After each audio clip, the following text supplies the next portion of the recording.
This presentation of the NFHS Network is brought to you by Big Ten Plus. Get 3 months of Big Ten Plus for only $4.99 per month. Scan the QR code or go to big10plus.com and enter NFHS when selecting a monthly pass at checkout.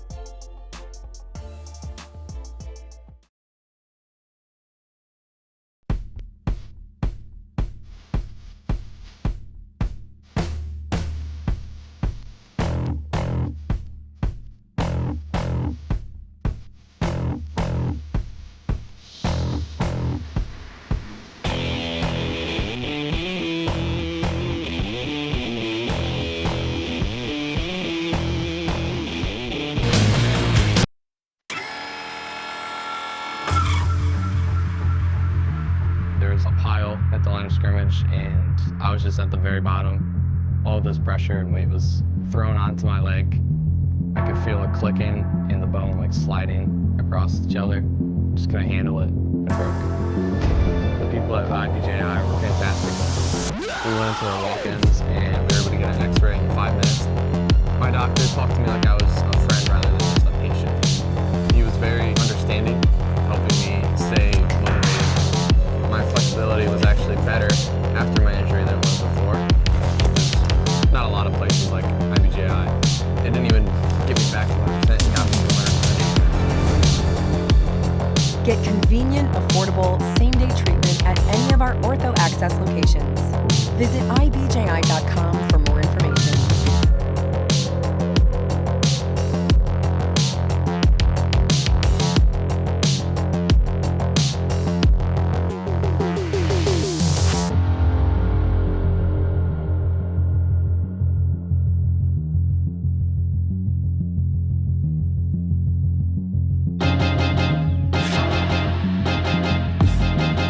High school sports fans, relive your favorite moments. Just click the shopping cart below the video player to get your digital copy today. Because bad behavior by fans, especially adults, has caused a shortage of team officials across the country. We see with new officials, we can't have this. Don't let this become reality. It's time for a change. Touch bad behavior for good.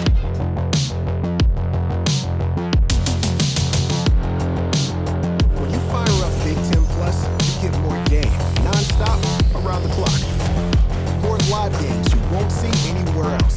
More access to your team, wherever you want, 24/7. More stories, more highlights, more big-time playmakers. Plus, catch up to 4 games at once, so you'll never miss more shots, spikes, and scores. Download the Big Ten Plus app today. It's always game on.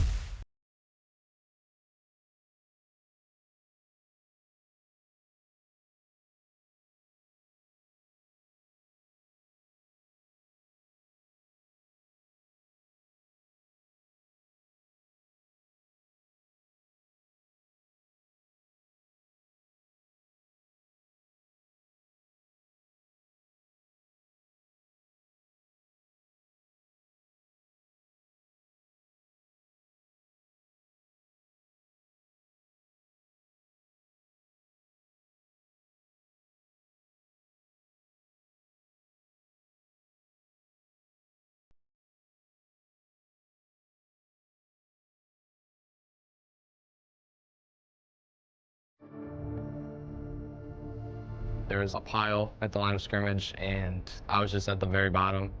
All of this pressure and weight was thrown onto my leg. I could feel it clicking in the bone, like sliding across each other. Just couldn't handle it and broke. The people at IBJI were fantastic. We went into their walk-ins and we were able to get an x-ray in 5 minutes. My doctor talked to me like I was a friend rather than just a patient. He was very understanding, helping me stay motivated. My flexibility was actually better after my injury than it was before. There's not a lot of places like IBJI. It didn't even get me back to 100%, it got me to 110%. Get convenient, affordable, same-day treatment at any of our Ortho Access locations. Visit ibji.com for more information.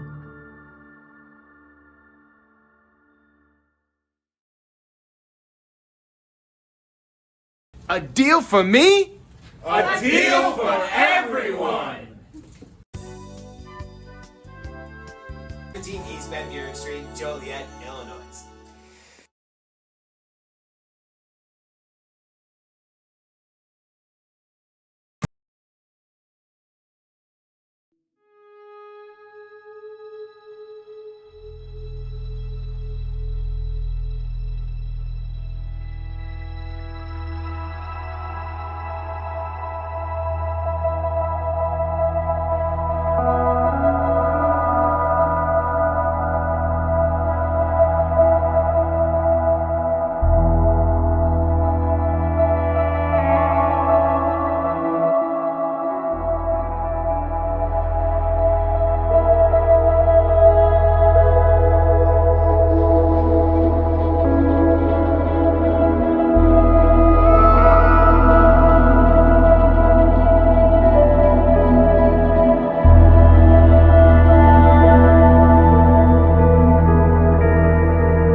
Perspective of this from a physical therapist, contact us today.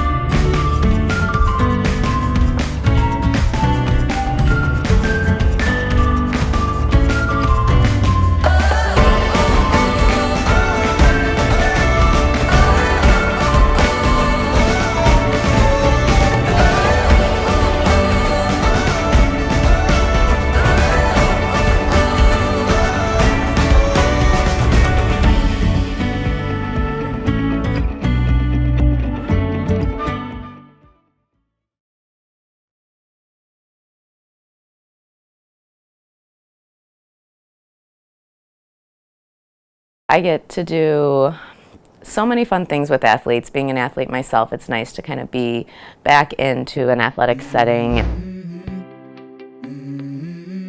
My My name is Melissa Stock. I am a physical therapist with Rush Physical Therapy and the Chicago Red Stars. Treatment for players typically is working on getting mobility back, strengthening, getting the team ready to play, basically. With Emily Boyd, we actually got to see her right after her scope with Dr. Cole right at the beginning of the season. We've done everything and anything. So with it being a post-op, we've gone from working on the scar tissue to strengthening the knee back up to getting that mobility back. Treatments have included dry needling, cupping, obviously stretching and mobility, hip strengthening, quad strengthening, hamstring strengthening, all of the above. I think physical therapy has helped me continue to just be healthy as a human, not an athlete, because when we have injuries and problems, and we just let them go, they never really get better.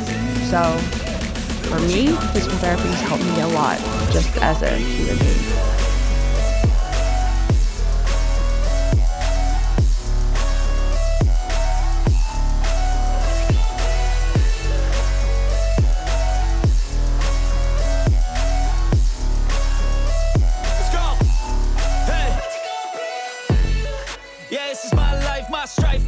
To fight, to die on.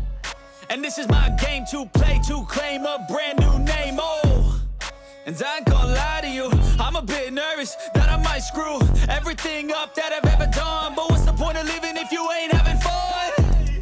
I guess I'll try this, try that, might miss, gotta find what I'm good at. I guess I look here, look there, over where am I scared, where am I at? I gotta make it in this life, whatever makes me happy, know I'm doing things right. Sipping in the summer on a goose and Sprite, or find a nightclub for the end of the night, oh. And we all got dreams, we all want things. How you gonna move forward, what you gonna be? Do you expect experienced, professional, and personalized attention from your building supply partnerships? You should. Are you getting the specific attention you need to help your business grow? You can. Introducing ICO Roof Pro and Grow through Richards Building Supply. As a professional small business, you need real solutions to achieve your desired growth outcomes. This requires more than sample boards, pricing, and on-time delivery, which sets the bar too low. You need more. To grow and win in this ultra-competitive environment, you need ultra-competitive solutions. With Richards Building Supply, get the personalized attention you deserve and need. Take advantage of incredible first-time user incentives. Gain discounted access to a host of our industry's most reputable marketing tools through a Roof Pro membership. And that's just the beginning. Don't believe us? Let us show you. ICO Roof Pro and Grow through Richards Building Supply.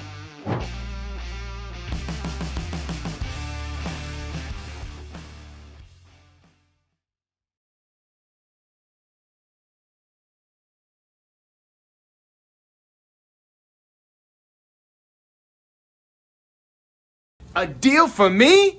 A deal for everyone! 17 East Van Buren Street, Joliet, Illinois.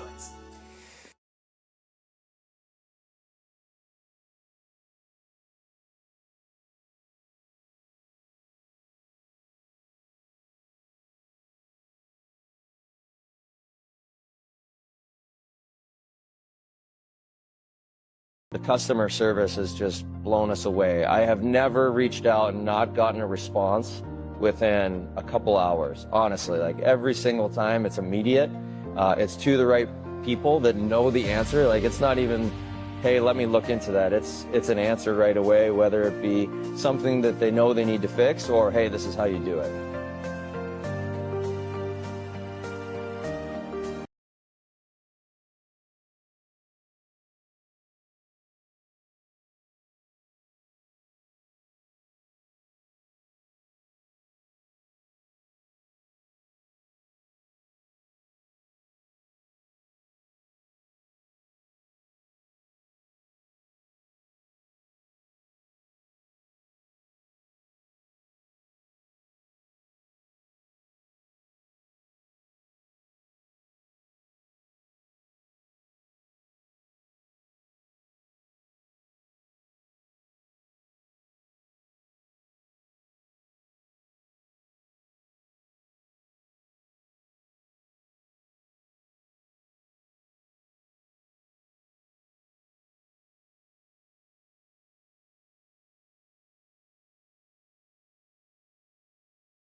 24/7.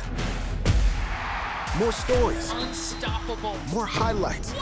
More big-time playmakers. Plus, catch up to 4 games at once so you'll never miss more shots, spikes, and scores. Download the Big Ten Plus app today. It's always game on.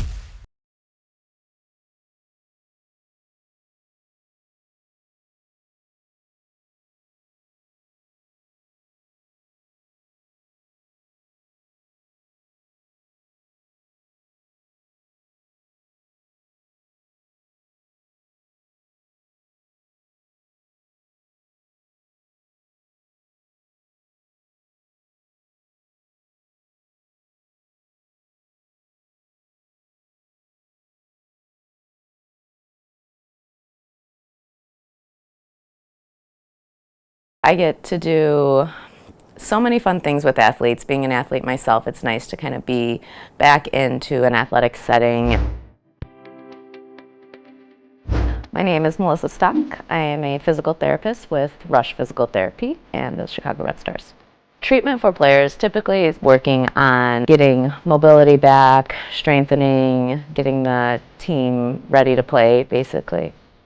With Emily Boyd, we actually got to see her right after her scope with Dr. Cole right at the beginning of the season. We've done everything and anything. So with it being a post-op, we've gone from working on the scar tissue to strengthening the knee back up to getting that mobility back. Treatments have included dry needling, cupping, obviously stretching and mobility, hip strengthening, quad strengthening, hamstring strengthening, all of the above. I think physical therapy has helped me continue to just be healthy as a human, not an athlete, because when we have injuries and problems, and we just let them go, they never really get better. So for me, physical therapy has helped me a lot just as a human being.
This presentation of the NFHS Network is brought to you by Big Ten Plus. Get 3 months of Big Ten Plus for only $4.99 per month. Scan the QR code or go to big10plus.com and enter NFHS when selecting a monthly pass at checkout.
Home is more than a place. It's full of the people and moments that matter most. Providing for loved ones, expanding your horizons, or simply living the life you love. With all you have to protect, choose insurance you can count on so you can experience more of what you live for. Country Financial. Experience more.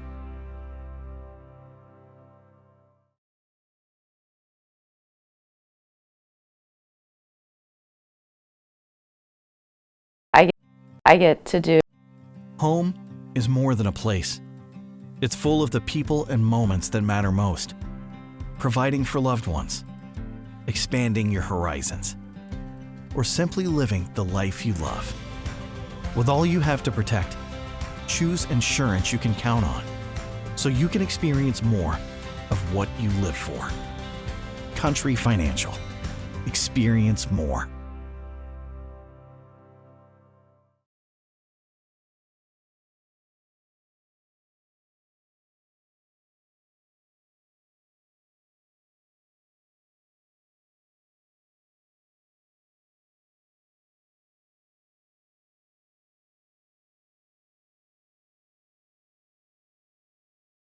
Whether you're buying or building your first home, moving to a bigger home, or downsizing, Forum Credit Union has flexible home loan options to fit your needs. Plus, Forum's experienced advisors will help you every step of the way, making the entire process easy. Visit forumcu.com or stop by any Forum Credit Union location to learn how our team can get you into your dream home this year.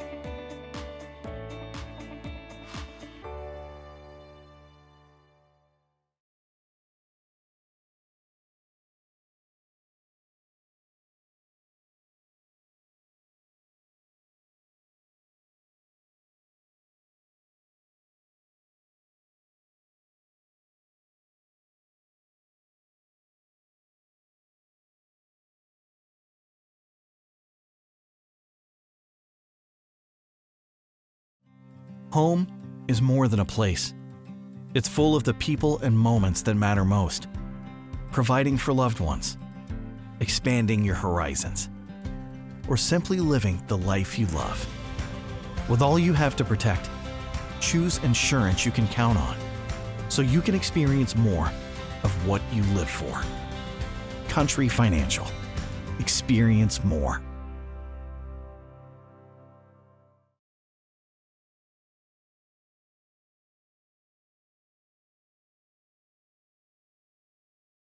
I get to do... Home is more than a place. It's full of the people and moments that matter most. Providing for loved ones, expanding your horizons, or simply living the life you love. With all you have to protect, choose insurance you can count on so you can experience more of what you live for. Country Financial. Experience more.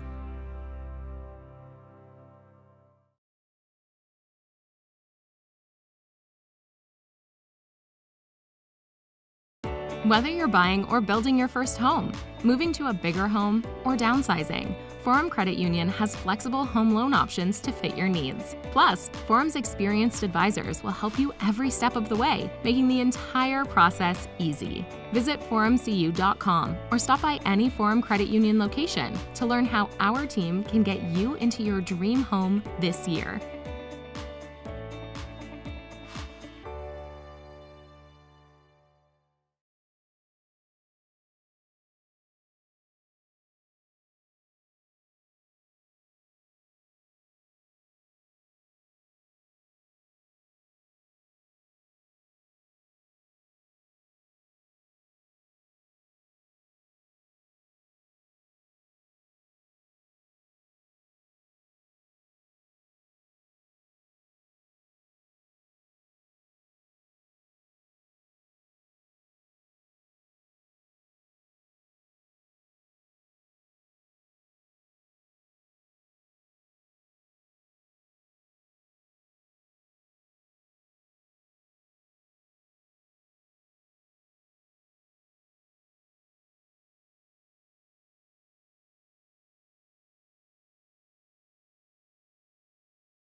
They're my neighbors. Come on in, guys. Bringing fans together. State Farm, official sponsor of Liga MX. Like a good neighbor, State Farm is there.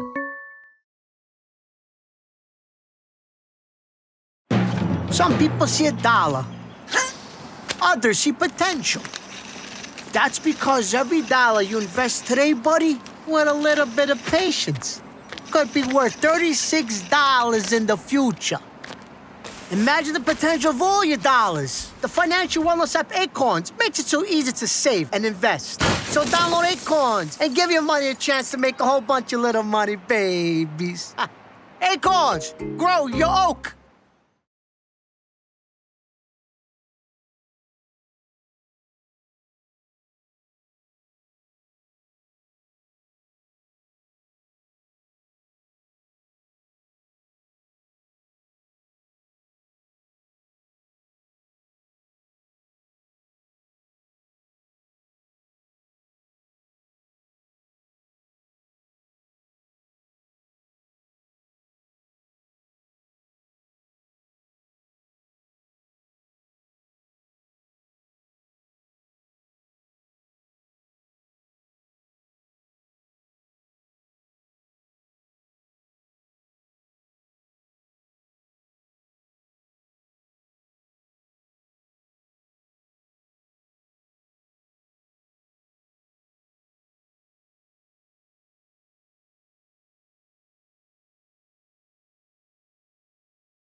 On a rainy day, Sunday in June, we have soccer, and it's the Midwest Premier League. Steel City FC hosting JaHbat FC. Hello, everybody. I'm Kyle Smith alongside Charlie Fox. We're about 10 minutes away from kickoff.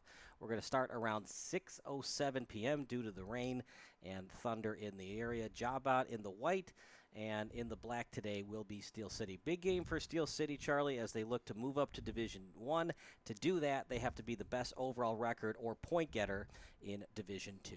That's exactly where they're at right now, as they've beaten their previous opponents by scores of 9-3 combined in their previous matches. Of course, Shady Omar leading the way in their previous match, notching a hat trick in a 4-2 victory. JaHbat in the white, of course, and Partner, when you've looked at this team both in warm-ups and on the Midwest Premier League website for points total this season, what do you look for in this matchup for JaHbat to try to pull off the upset? I think it's as simple as just trying to find one on the board. They have yet to score all season long. Granted, they have only played one match. Finding one in the back of the net is going to be very crucial to pull off an upset victory. It'll be a tough task, though. These are the starting lineups, and they're brought to you by Sports Broadcast Solutions. For JaHbat, the away team, they come from the Evanston area. It'll be number 1, the goalkeeper, Diego Ochoa. Number 4, the left center back, Nate Young. At center, defensive midfielder will be Johnny Harwood. The center attacking midfielder will be Mackie Francis. The striker will be Brian Maldonado. Center midfielder is Diego Esquivel. Left wing will be Faustin Wilson. Right wing will be Brandon Delgado. Left back, Benji Goziara. Right back, Hector Mejia. And right cornerback will be Lincoln Carbray for JaHbat. As Charlie will give you the starting lineups for Steel City, the home team, wearing the black jerseys. We'll get Eric Carvajal in net, and then the defenders will be Pavel Valchev, Justin Darlage, Jasper Waddington, and Ethan Gordon. And then in midfield we'll have Rodrigo Munoz, Trey Adams, Peter Sorich, and Christian Baumgartner. And then up front will be Diego Camarera. All right, partner, thank you so much. And this is a Steel City team. A couple years ago, they were in Division 1 in the Heartland Conference. They switched over to 2 divisions starting in 2024. It was a tough year for Steel City. They only recorded 1 point that season, and now they're in Division 2 for the second season. Remember, only 1 team moves up to Division 1. 2 teams from Division 1 will be relegated to Division 2, and obviously Steel City would love to be back in Division 1 where they started, and they've got possibly the best overall player in the Heartland Conference in Christian Baumgartner, who's playing his college soccer at Ohio State. And it's good to have this experience as well. I mean, already having 3 goals so far this season through 2 games so far, and I mean, that's going to boost your confidence going into the fall season over in Ohio State. All right, we're going to take a quick break, and then the starting lineups and national anthem coming up next here on Sports Broadcast Solutions. A deal for me? A deal for everyone! 17 East Van Buren Street, Joliet, Illinois.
Home is more than a place.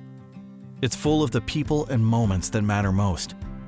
Providing for loved ones, expanding your horizons, or simply living the life you love. With all you have to protect, choose insurance you can count on so you can experience more of what you live for. Country Financial. Experience more.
Illinois' top-ranked orthopedic and spine practice, Midwest Orthopedics at Rush, is now in Joliet. See a world-class specialist close to home.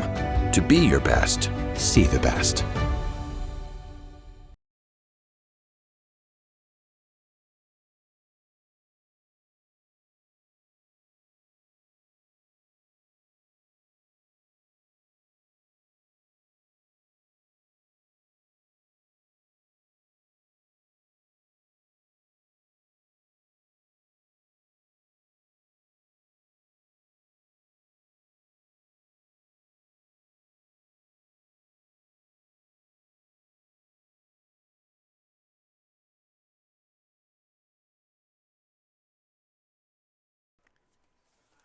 Welcome back to the telecast. Kyle Smith alongside Charlie Fox as National Anthem coming up next.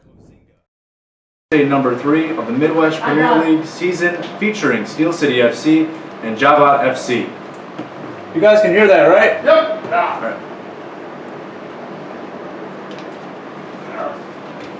Introducing the starting lineup for Steel City FC. From Chicago, a defender, number 6, Pavel Valchev. A defender from New Lenox, number 22, Justin Darlidge. A defender from Crete, number 42, Jasper Waddington. A defender from Chicago, number 45, Ethan Gordon. A midfielder from Shabansi, number 10, Rodrigo Munoz. A midfielder from Schererville, number 29, Trey Adams. A midfielder from Bourbonnais, number 16, Peter Sorich. And a midfielder from New Lenox, number 11, the Train, Christian Baumgartner. A forward from Bolingbrook, number 17, Diego Camarena. A forward from Joliet, making his Joliet return, number 28, Damon Almazone. A midfielder from Crown Point, number 35, Quinn Clayton. A midfielder from New Lenox, number 14, Johnny Rosakis. A forward from Tinley Park, number 32, Caden Argules. A midfielder from Joliet, number 8, Santos Contreras. A midfielder from Willowbrook, number 4, Matthew Bush. A midfielder from Lamont, number 5, Tyler Chrisman. A goalkeeper from Arlington Heights, number 1, Eric Carvajal. And number 0, Greg Guzman. I'm going to sneak in here and get the scoreboard going. Sorry, guys. Sorry. I didn't know it was such close quarters up here. You okay? No. I'm going to go Okay, you're right here. Start. Oh, that's what it is.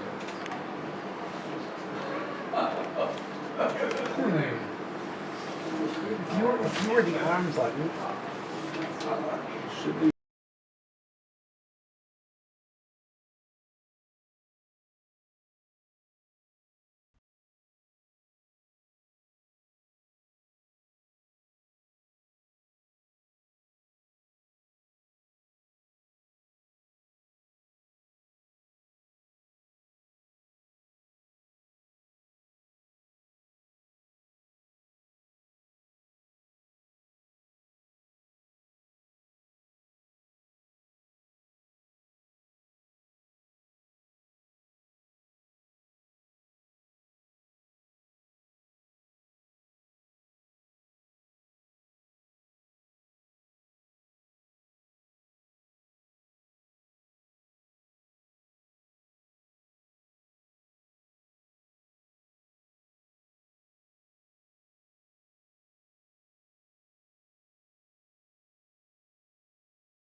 And we're about ready to start. Kyle Smith alongside Charlie Fox, and here we go. Opening kickoff. It'll be Steel City, the home team, to take it. And off we are here at beautiful Memorial Stadium in Joliet, Illinois.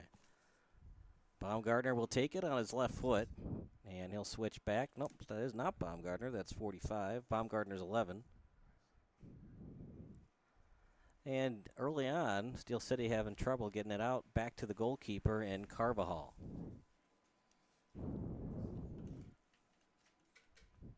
45-minute halves will play usually 2+ minutes of extra time at the pre-professional level.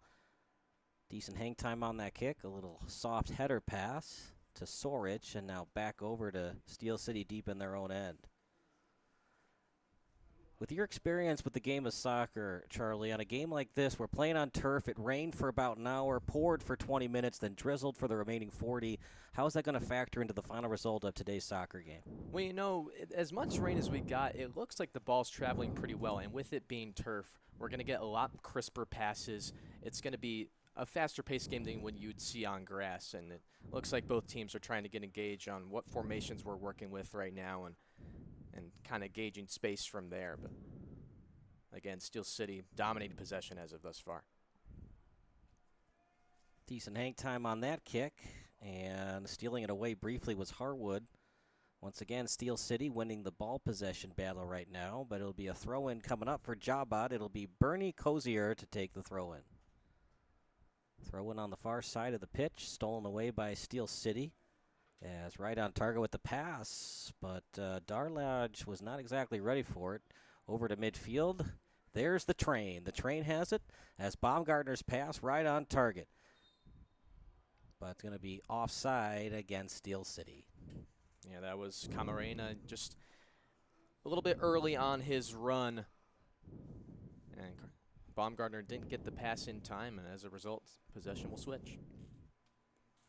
One of the few times JaHbat has had the ball. Good job, Steel City, early on with ball possession. And an ill-advised patch. Sorich read it all the way, but once again, JaHbat gets it back. As back and forth, bad passes from both teams. Good through ball, chance for JaHbat, shot, save, loose ball, own goal.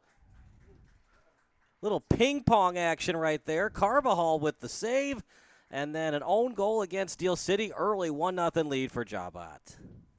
And what a run from Makai Francis in midfield. Just kept on going. A fantastic save by Carvajal. And like we just saw, friendly fire.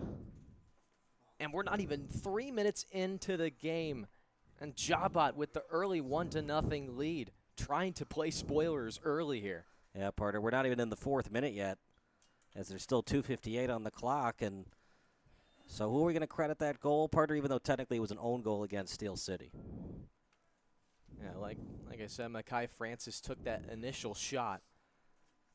So we'll credit to the shooter, not the closest rebound attempt.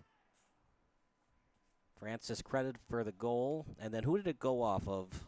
The Steel City player. Couldn't tell from that angle. Watching our replay in a second. It might have been Valchev, number 6. If he's the right center back for Steel City. And Shady Omar looks like he's up front wearing number 7. We didn't quite get jersey confirmation on Shady right before kickoff, but he was the one too that had that run that ended up resulting in offside off of that Baumgartner through ball.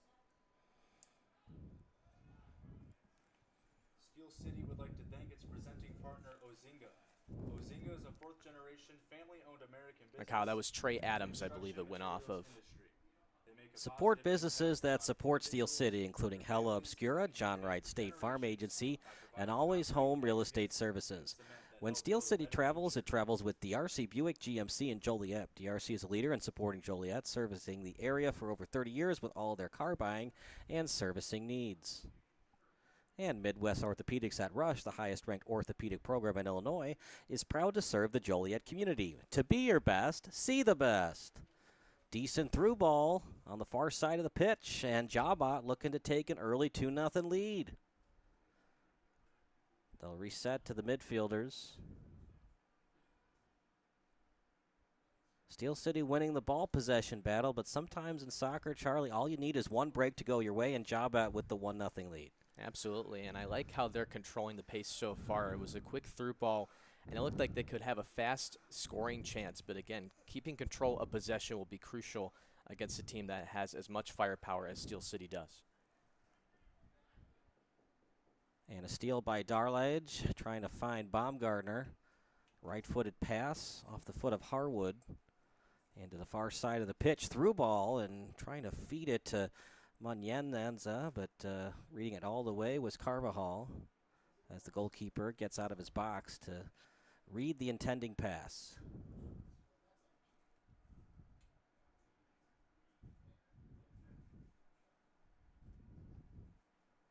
You gotta love Chicago weather. It was nothing but hot and muggy all day, and then right when we're ready to play soccer, it's been nothing but slippery and a lot of rain. Kind of like April weather it's been the last hour here in Joliet, but finally the rain has stopped. Ooh. Loose ball chance for Steel City, as Baumgartner was right in the box, and a throw-in coming up for Darlage. Yeah, dangerous play by Okoa in net for JaHbat. It looked like he maybe slipped on his way to making a play on the ball, but look, they're on the counterattack now. Through ball, but Steel City had numbers, and that should be a foul, and is. It's going to be against Jasper Waddington. Not the best sportsmanship either, as the player who committed the foul threw the ball out of play. Now, what do you think, partner? Bad sportsmanship, possible yellow, or just part of the game? You know, you got to set the tone, and probably just a warning for now. The infraction itself didn't look like it was anything right, yeah, worthy of a booking. Definitely a foul, but for the unsportsmanlike throwing the ball out of bounds. Stadium, a doubleheader. It will be among Steel City's biggest nights ever. Not what he wanted to do, obviously, and stolen away from Steel City, but JaHbat got it back right away. So some mistakes from Steel City deep in their own territory is costing the home team right now. Trying to switch to his left and can't. And a good steal from Steel City. And I would keep an eye on Brian Delgado on the right, number 18. He has big bursts of speed coming from that right wing and almost had a good scoring chance off his weak foot.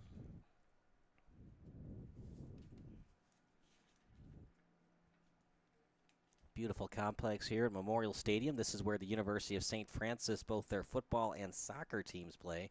Mostly their football teams. Home of the Fighting Saints. It's where Joliet Junior College used to play, but they no longer have a football team. Including Hella Obscura, John Wright State Farm Agency, and Always Home Real Estate Services. No matter where you are in your financial journey, let Pursuit Wealth Group show you the way. Out at midfield, as was headed forward by Lincoln Carbray, and back to the 20-yard line. The goals are 9 yards back of the goal line, as Darlage was the last one to touch it. It looked like he ran into the leg, so no foul called against JaHbat. And a throw-in awarded for JaHbat. Steel City steals Sorich, as brings it back to the midfielders. Slow-moving ball, easily read by JaHbat, but not able to handle it, as Bernie Cozier on the steal, but couldn't maintain possession. And that was good anticipation on his end to intercept that pass, but again, like you said, Kyle, just having a hard time keeping control with the fast-moving ball on this turf. Is the ball going to go faster or slower with the rain today? Again, like we talked about, it's not going to have as much of an impact considering we are on turf. We were lucky we didn't have to squeeze the field beforehand. I don't think the rain picked up too much. But it looks like it's moving well today. As the man wearing Mario Lemieux's number, Hector Mejia, will take the throw-in. Near the boundary line, but Mejia keeps it in. Mejia breaks through the midfielders, two in fact, but intercepting it was Steel City, and a good steal by 10 and Munoz. Good send. And a header pass. Baumgartner after it. Baumgartner with a nice pass as he fed it over to 7 in Omar. Omar, of course, coming in late. He was driving all the way from Peoria to get to today's game. Trying to keep his goal streak. Had a hat trick in his previous outing with this team.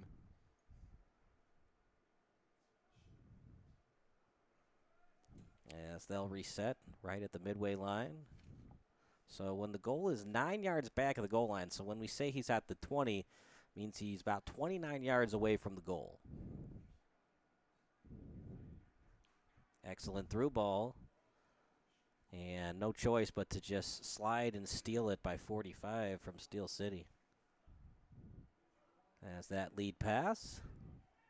And left-footed boot back to the goalkeeper. As Ochoa working on an early 1-0 clean sheet. It's 1-0, Parter, but you can't really blame the goal against Carvajal. He made the original save, and his defense just wasn't there to help him out. No own goal against, and it's 1-0 JaHbat. Yeah, again, JaHbat taking advantage of the open field that they're getting, and good things happen when you get the ball close to the net, and the rebound, of course, is friendly fire, but JaHbat will obviously reap the rewards and trying to hold on to this 1-0 lead. Right, it's always harder when you're on defense. Always hard to do a turnaround clear. That's why we see own goals, right? You're in a bad spot, you're backtracking, and eventually it leads to the heel of the wrong side of your foot and an own goal against Steel City. We'll have a goal kick coming up as Carvajal will take it. Supporting Joliet, serving the area for over 30 years with all of their car buying and servicing needs.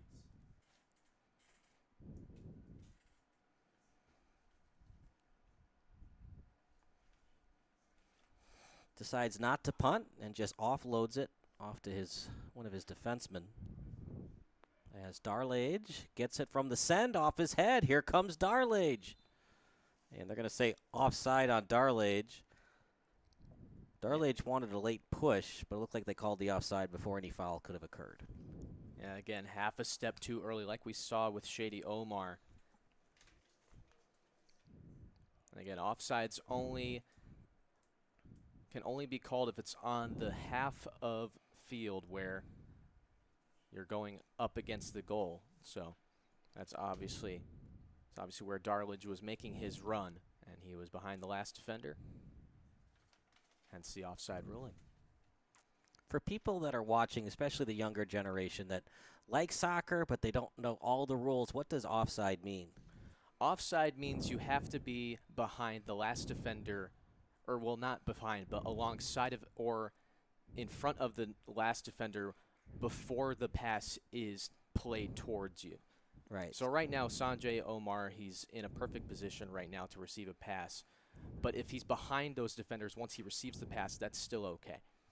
As long as before the ball is kicked, you stay behind that last line of defense, like we see right here. Oh, nice slide tackle at the last second. JaHbat taking it to Steel City early on. Crosser attempt. JaHbat remains in possession. It goes off the side of the net and in frustration puts the jersey over his nose. I think that was better defense from Steel City. Forced the offensive player into a tough angle and nowhere to go but the side of the net. That was Delgado again making a run from the right wing, and I believe that slide tackle was by Pavel Valchev, number 6. So Valchev is either 6 or 45. Ethan Gordon, excuse me. 45. Ethan Gordon has put on a good show the last 2 home games. This is the second one for Steel City this season. They won their opening match. It was a home match against FC Select. They won that one 5-1. As a corner kick coming up for Steel City. And this Steel City corner kick is brought to you by Pursuit Wealth Group.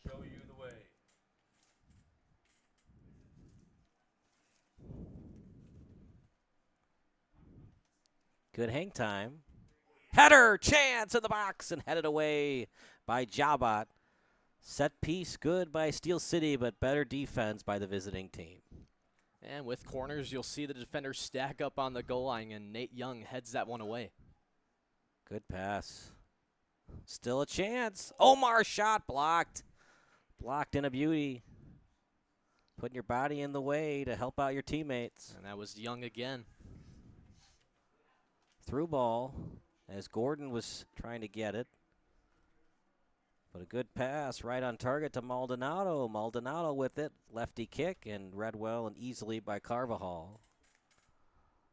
And he decides to not put it on the pitch and just lets his defenseman and Munoz to take it. Midwest Orthopedics at Rush, the highest ranked orthopedic program in Illinois. serve the Joliet community. To be your best, Strength and Rehab is the #1 chiropractic clinic in the Lincoln Way area for all age groups. Whether you're a desk worker or a high-level athlete, Rebuild Strength and Rehab has the treatment you need. Darlage gets it. I like the no call there, Charlie. There was some pushing, but it didn't look like it impacted Darlage's ability to get the ball. Yeah, and just an errant pass there, trying to feed Trey Adams over on the left side, but passes off the mark, and now JaHbat back with possession on the throw-in and a carbon copy of what we just saw as Maldonado was trying to give it back over to Maya.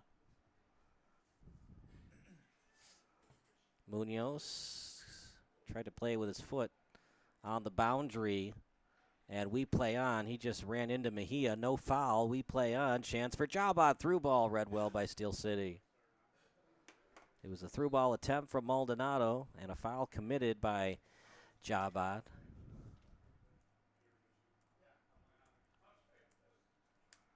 The lone goal in this game, Mekhi Francis, a former player from Sporting Kansas City 2. He went to Evanston High School. Makes sense, of course. JaHbat is an Evanston team where they play their home matches. Chance for Steel City. Baumgartner, 2 people around him. No surprise there. You don't get the name the train for nothing. Out in the box, Omar goes straight up. Header attempt and a good one from Sorich. Trying to get it to Omar. Still in the box. Cleared by JaHbat. And Trey Adams will go after it. Now Maldonado after it. Kicked away. And wanting a call, but nothing issued. As it looked like 42 in Waddington put his hands up in the air. Ball is out of bounds. And this is going to be interesting. It's going to be a late foul call. Do you like the call, Charlie? Honestly didn't see it. It looked like the ball was traveling out of play. So they called it right before Waddington kicked it out. They have it set up on the 35-yard line. Up in the air. Header and goes wide. Partner, good defense thus far from JaHbat. How can Steel City adjust? Yeah, they're having a hard time getting past that back line. There's been plenty of great defensive plays. Nate Young in particular had 2 great blocks, one on the corner kick and then shortly after. They just need to do a better job spreading the field when they get closer to the goal. Once you spread out that defense, it's going to get easier to find the holes that you need to try and get some good scoring chances, because we haven't seen very many shot attempts from Steel City because they just run into that back line. And for Omar driving over 2 hours straight from Peoria to here, no warm-ups. How's that going to affect Omar offensively in this match? He might not have that same burst of speed that you might expect from someone up front. At the 40-yard line and back to the 30, and Steel City will adjust and reconnoiter in their own end. Waddington, look at that pass. Right on target. Got it over to Camarino, and he'll send it over to Omar up in the air. After it is Francis, the lone goal of this match, through ball. And no choice but the goalkeeper in Carvajal to take it. And he'll just do a quick underhand pass on the far side. Heads up play by Carvajal as well. He knows he can win this foot race and easily scoops that one up. Otherwise, that's a fast break for JaHbat. In between 2 defenders, JaHbat able to get it off the left foot, sending it back near the 30-yard line. Out near the boundary, turnaround kick, and a good one from Cozier. But a through ball coming up for Steel City.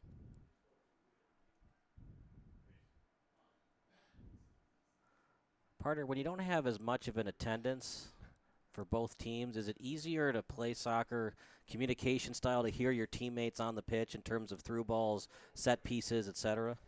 You know, it depends on who you ask. Sometimes you can feed off of the crowd getting into it. But again, even with an attendance like this, you can still hear some of the receptiveness of the fans. So it plays some sort of part, but I think no matter what, you can hear your teammates relatively well.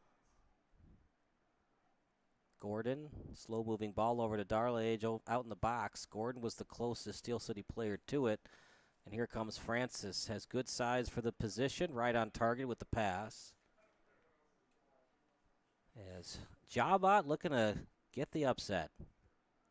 And for Steel City, You want at least 1 point. What's the old saying in soccer? You want to go 750 or better winning percentage at home, especially in a smaller sample size like the Midwest Premier League season. You want to go 500 or better on the road.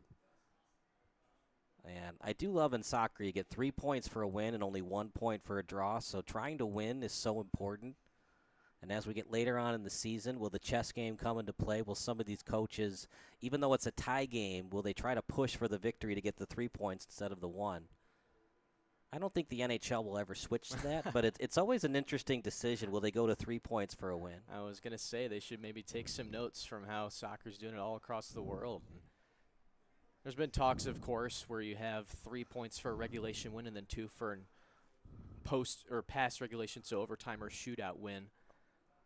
That, of course, would rewrite some many point records in the NHL. How would that change the hockey game? Would we see a lot of a lot of short shifts trying to get that win in regulation to get the 3 points instead of the 2 in overtime? It's interesting, too, because when you look back at the last decade or so, really since 3-on-3 overtime has been introduced, we haven't really seen so many teams be beneficiaries of the loser point besides this season. You saw the LA Kings, even the Vegas Golden Knights as well. Let's look out here. That's good defense again. Hector Mejia. And back and forth, several long balls are getting intercepted there. Gordon, quick send over to Omar, and no choice but to just kick it back to his goalkeeper, Carbre, over to Ochoa. And that's the correct decision from Carbre. You have Omar right on your tail. Get it to the open man. You could always use your goalkeeper for help, and he's able to boot it out of trouble. Back over near the 10-yard line. And that was almost an errant play as well, as Nate Young was trying to receive that pass. And he just missed it, and Omar almost beat him to it. Would have had a clean shot. In the box, shot! And a save for Carvajal. I mean, he has been active from that back line. He's made several runs. That's the cleanest shot he's had. Carvajal rolls right to him, though, and makes an easy save. The way that Steel City's offense has been pretty much stifled the first 23 minutes. Another goal given up by Carvajal. It seems like it would be the dagger. I know it's early on in the match, but the way Steel City's offense has struggled a little bit early on, coming back from 2 goals would be a tough task. Through ball, an excellent one, and good read by Ochoa. Slides in after it and gets the ball. And that was the first attack we've seen in a while where Steel City looked like they had the numbers on that odd man rush, and nothing doing of that shot attempt. Eric Carvajal, he plays his college soccer at Roosevelt University. He's from Arlington Heights. So on Friday, he might not have been very happy about the news that his hometown might not be getting the Bears after all, but the full story of that is another story altogether. One we won't be going down the rabbit hole with in this broadcast. We could talk about that for the entirety of the game if we really wanted to, but I've been talking about it so much this week, I need a break from it. I want this to be Sunday Fun Day, and talking about Arlington Heights versus Hammond and taxes and everything else is anything but fun. Property taxes versus no property taxes. I'm getting bored already talking about it. Left-footed kick from Gordon. There's good kick over to Munoz on his right foot. Through ball attempt. He was trying to feed Omar. Steel City wants a foul. What say you, Charles? it looked like maybe a handball. Oh, they wanted a foul, not a handball? Or it looked like they wanted a handball, but we play on. A lot doing. And not even a shot on goal, as Ken the Hawk Harrelson used to say. Big hack, no cattle. Yeah, Faustin Wilson making another run from the left wing, and he'll be one of the. Looks like he'll be one of the substitutions out for JaHbat, as both teams are making some changes. As his shot sails well over the crossbar. Well, we talked about how good Carvajal has been in this match. He's a 2-time Intercollegiate Athletic Conference Defensive Player of the Week. And he helped Roosevelt stay atop the conference standings entering the final week of the regular season, including 6 saves and a critical 1-1 draw against second-place Saginaw Valley State, including a game-saving stop in the goal area in the final 10 minutes. He also set the Roosevelt School record for career shutouts. Out to the boundary is trying to feed it. Steel City remains in possession. Chance for Steel City, and no choice but to just kick it out. And Steel City picking up the intensity right now and picking up the tempo. Yeah, I'm curious if JaHbat gets another scoring chance because they have a completely different forward lineup out there now. It's number 5, Abdul Adoum, and number 11, Sebastian Dure out there right now. Mackay Francis has stayed out there, or he's still at midfield, but it looks like he's moved up front for the meantime. JaHbat has the lead right now, Charlie, but ball possession and time of possession has definitely been in favor of Steel City. Absolutely, and it's again they're having a hard time getting past that back line to try and get scoring chances on the board. Let's see what they do here. Yeah, good through ball in the box, shot. And just when Steel City thinks they have an opportunity, that back line is quick to get into the play and force a tough angle shot against Steel City. That was the first chance for Damon Almazone, who came in as a substitution for, I believe, it was Diego Camarena. And Almazon, of course, he's no stranger to Midwest Premier League. Played a lot of years with Chicago House. Chicago House, of course, is in Division I, where Steel City used to be. Big rivalry whenever Steel City plays Chicago House. And every time I see birth dates of these players, Charlie, I feel so old. Like I'm looking at Damon Almazon's birthday, 11/13/2001. And this guy's been playing forever, and he's still 11 years younger than me. He's older than me. A lot of people are older than you, though. Yeah. They're gonna call Shady Omar for offsides there again. When you don't have practice reps before a match, does it hurt plays like that where you didn't have time to set your feet or get ready in terms of a game set, in terms of a mindset coming into this match? You're definitely less loose than you want to be, especially for a sport like soccer where you're going to be going from 0 to 80 in no time. Damon Almazon, his alma mater is Purdue University, Fort Wayne. Ooh, close, but they're going to say it was off the chest. That's such a tough call for a ref. It's bang, bang. Did it go off hand? Did it go off neck? Did it go off chest?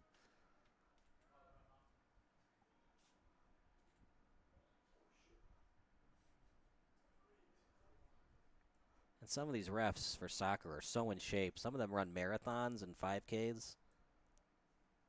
A lot of running you got to do as a ref in soccer. Here's a chance in the box. Omar, I don't know about the pass. He got it back, though, luckily.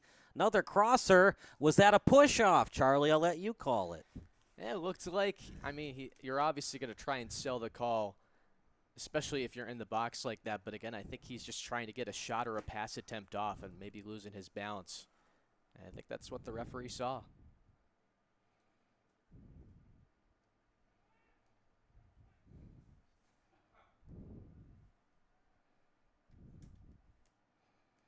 Again, Omar's had a few runs spoiled due to offsides, but it's probably the best chance he's had all game so far.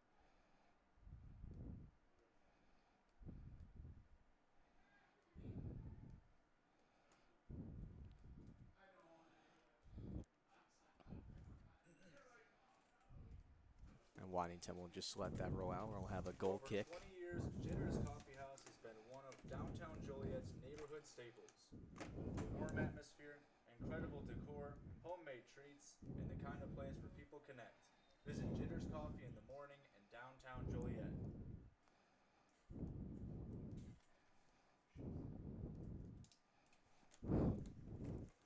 And we got a player down on the field. That's Trey Adams, who's holding his leg. Is able to get up with some help.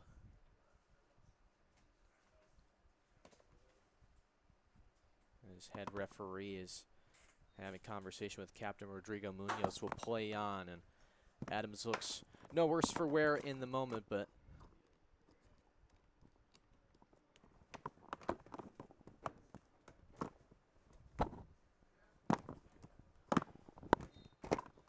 again, JaHbat still holding on to that 1-0 lead.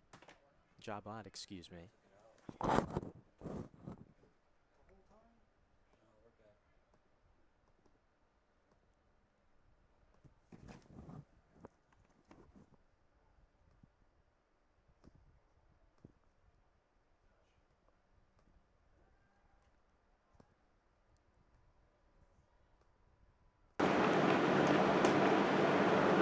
Trying to spring Walter Lublio on the break. There was Joseph Munyaneza there. Great play to win the header.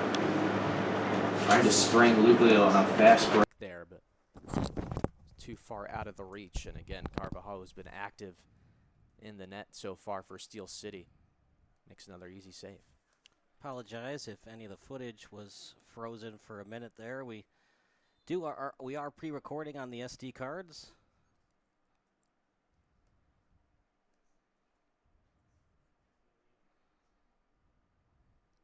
And we are going to get a substitution for Steel City.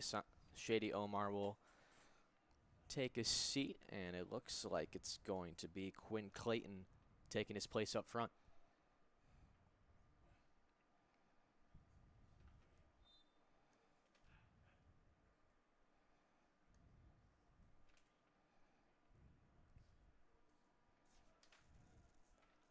Throw in coming up for Steel City.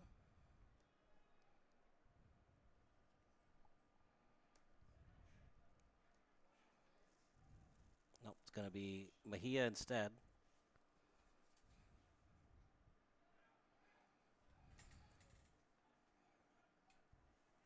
And here comes Steel City as they go to a couple bench warmers off the bench. And a push, and they're going to call a foul. And we're going to get our first card. That's going to be against Abdul Adoum. And that's the most blatant foul we've seen so far. And that's an easy call for the referee. Yellow card to JaHbat FC, brought to you by Hella Obscura. For one of the most Clayton's only been in the game for about a minute and a half, and he's already been roughed up. View captured the soul of urban spaces in Joliet and beyond the way Hella Obscura does. Out to the 30-yard line. Look at this ball up in the air, and actually somehow went off the knee. How did that ball get through the wall? It actually did go through the wall, off the knee, and an easy read by Ochoa to catch it. Looked like it was a bicycle kick attempt there by Quinn Clayton. And again, goes right to Ochoa, who makes the easy save, but look out. JaHbat has numbers the other way. Great interception there. Darlage, and because it was from Darlage, the goalkeeper cannot pick it up. Do you like that rule, Charlie, or eventually should we change the rule where if your teammate kicks it to you, the goalkeeper can pick it up? Well, soccer's not one sport that's very fond of changing rules, but it has its benefits. There was one game that I played back when I played travel where that happened against us, and we had a free kick and ended up scoring on us. We have an injured player over near the 40-yard line.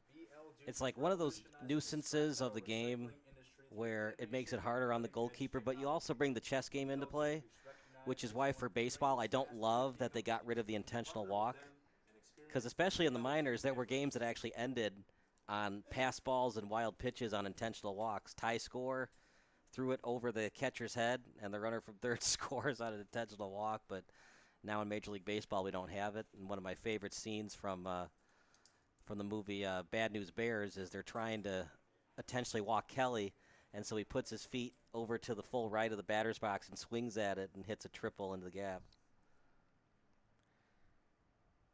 But we don't have that in baseball anymore. You just tell the home plate umpire 4, and the batter goes to first base. 10 minutes to go in the first half. Yeah, Reven Del Pilar was the man that was down for JaHbat. He's on near side sidelines right now. I think they may have subbed him out. I'm trying to count how many players are out there right now for JaHbat. Otherwise, yeah, never mind. They were playing with one fewer guy, and he's back out there. No worse for wear.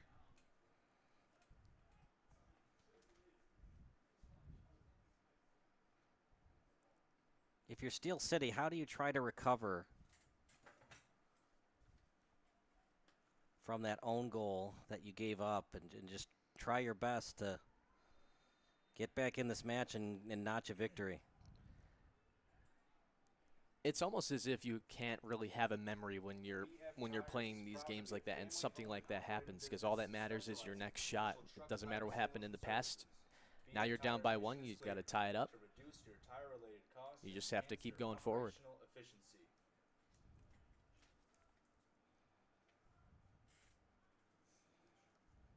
And again, you have to applaud JaHbat's efforts so far. Looks like they're in a conservative 4-3-3 formation where they have a four-man back line, and then they have the defensive midfielder as their fifth guy. They're kind of rover that is able to fill in the gaps when needed.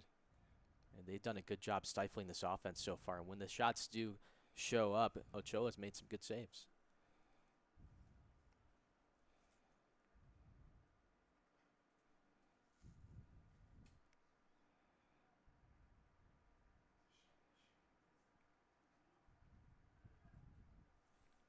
Munoz takes it himself. Tap pass as foul committed by JaHbat. And a little tug of the jersey there on Munoz. It looked like it was by Francis.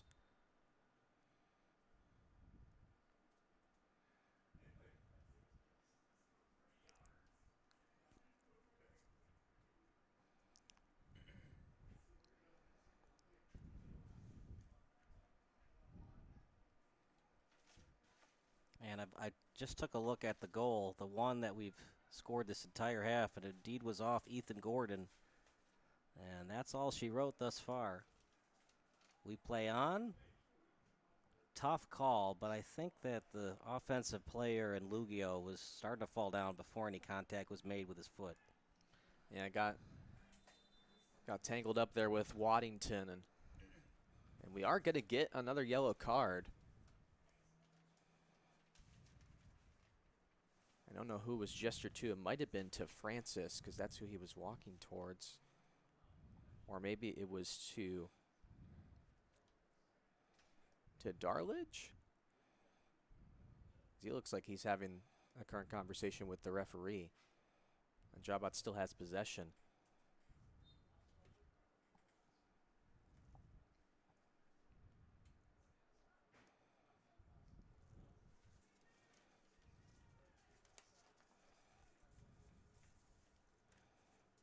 Another chance there from Makai Francis. Misses near side wide.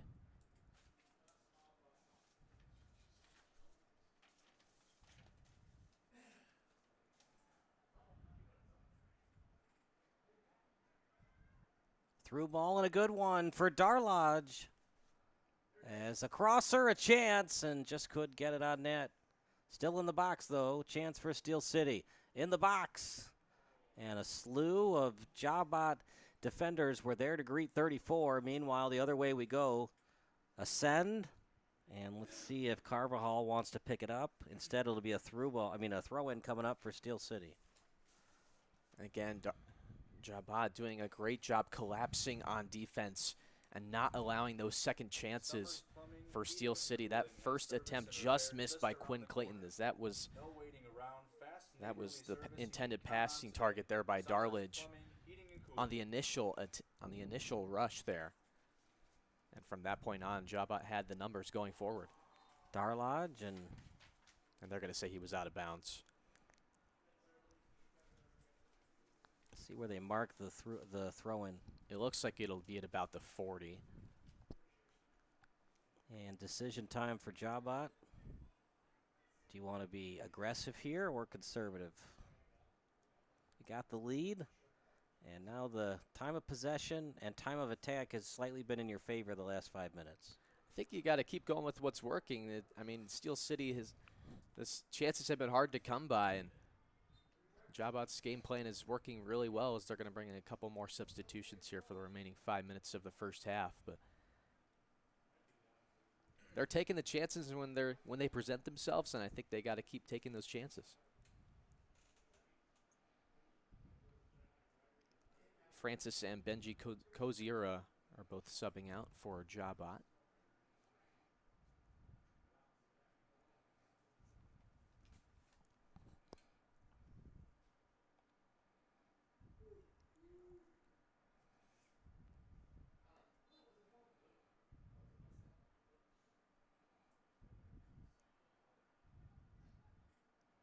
Over near midfield. And it's Sebastian Dure, number 11, and Gabe Warner-Fong, number 3, who are now in the game for JaHbat. On the far boundary, Adams. Tap kick headed forward. Oh, man.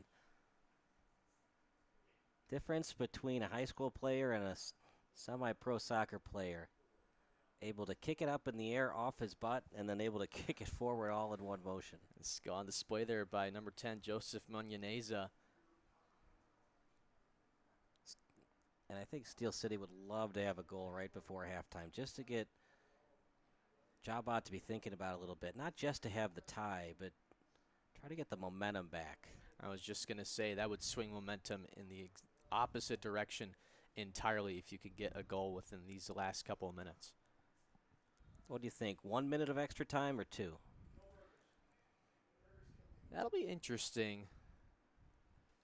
That's really a toss-up between one or the other. Look at that through ball. Darlad shot. Big time save. Ochoa at point-blank range makes a fabulous save. And he played this absolutely perfectly, Kyle. A fantastic through ball, a little give and go between Darlidge and Clayton. And Darlidge only had Ochoa to beat, and Ochoa plays this perfectly, just gets his body in front of the ball and makes a fantastic save with his legs. And they're going to say it was last touched by Steel City, so goal kick coming up. And I think off the ricochet of the save, it went off of Darlidge again. So not only is a save made, yep, at the last second, it was off the feet of Darlidge on the redirection. They can't even get the set piece off the save. Just a lot of things going the way of JaHbat. Shots on goal is definitely advantage Steel City, but goalkeeping, arguably Ochoa has been just a little bit better than Carvajal. And again, like we talked about earlier in this half, you can't blame Carvajal on the goal because it was a self-inflicted wound. He made the first initial save, and fortunately a bad bounce leads it to going in the back of your net. Gordon, who gave up that own goal. And a tap kick over to the boundary, Darlidge. And off the chest. Ooh, you're going to feel that in the morning. Gabe Warner-Fong trying to shake it off. This Steel City corner kick is brought to you by Pursuit Wealth Of course, Group. Make this some corner noise. kick is brought to you by Pursuit Wealth Group. Might be the last set piece for either team in this first half. Second corner of the match here for Steel City. Headed away and still in danger territory, though. Pretty much whiffed on the clear attempt. And another chance for Steel City. Header. And from 15 yards out, the field goal was good, but the kick was way too high. And if only we were playing football.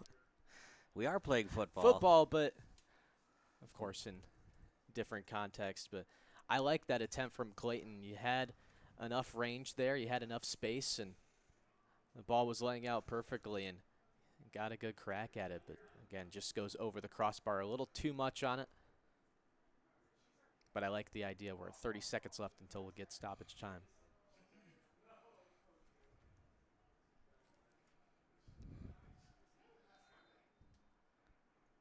And that's a pretty easy foul to call for the referees. Getting tangled up there was Gordon and Del Pilar.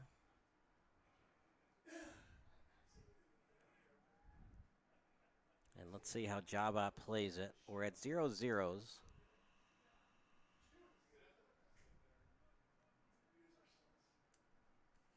We have entered first half stoppage time. A lot of velocity on that kick. And we'll probably play 2 minutes of extra time.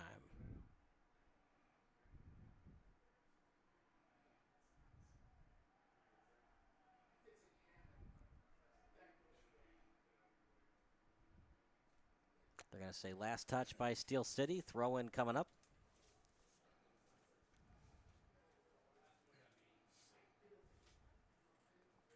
As near the 40-yard line, kicked forward. And then headed back to the goalkeeper, Carvajal, right in his breadbasket. He'll punt it, and it'll get past midfield. Off the foot, and probably the next stoppage will be the end of this first half. A foul, a throw-in, etc. will probably end it. So for Steel City, trying their best to keep it in bounds. Still in play, and let's see if we get a throw-in. We got 46:03 on our clock, so they will allow 1 more minute.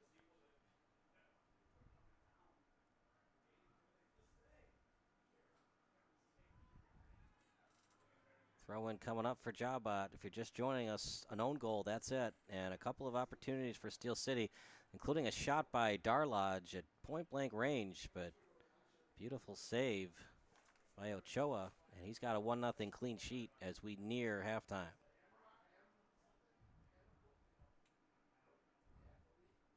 Some tic-tac-toe passing. As off the foot of Darlodge, trying to keep it in. Turnaround lefty kick. As Francis, and that will do it for the first half. So for Steel City fans, not the first half, of course, they'd like to see. But the good news is, Charlie, they are leading in shots on goal and shots, just not on the scoreboard. Yeah, and really one of the biggest difference makers to me so far, Kyle, is Nate Young on that back line. He just made another great play defensively to disrupt another potential scoring chance. He's been all over the field in terms of blocking shots and disrupting passing lanes, and he's a big reason as to why JaHbat having control of the scoreboard going into halftime. We'll take a quick break, and more soccer action coming up next here on Sports Broadcast Solutions.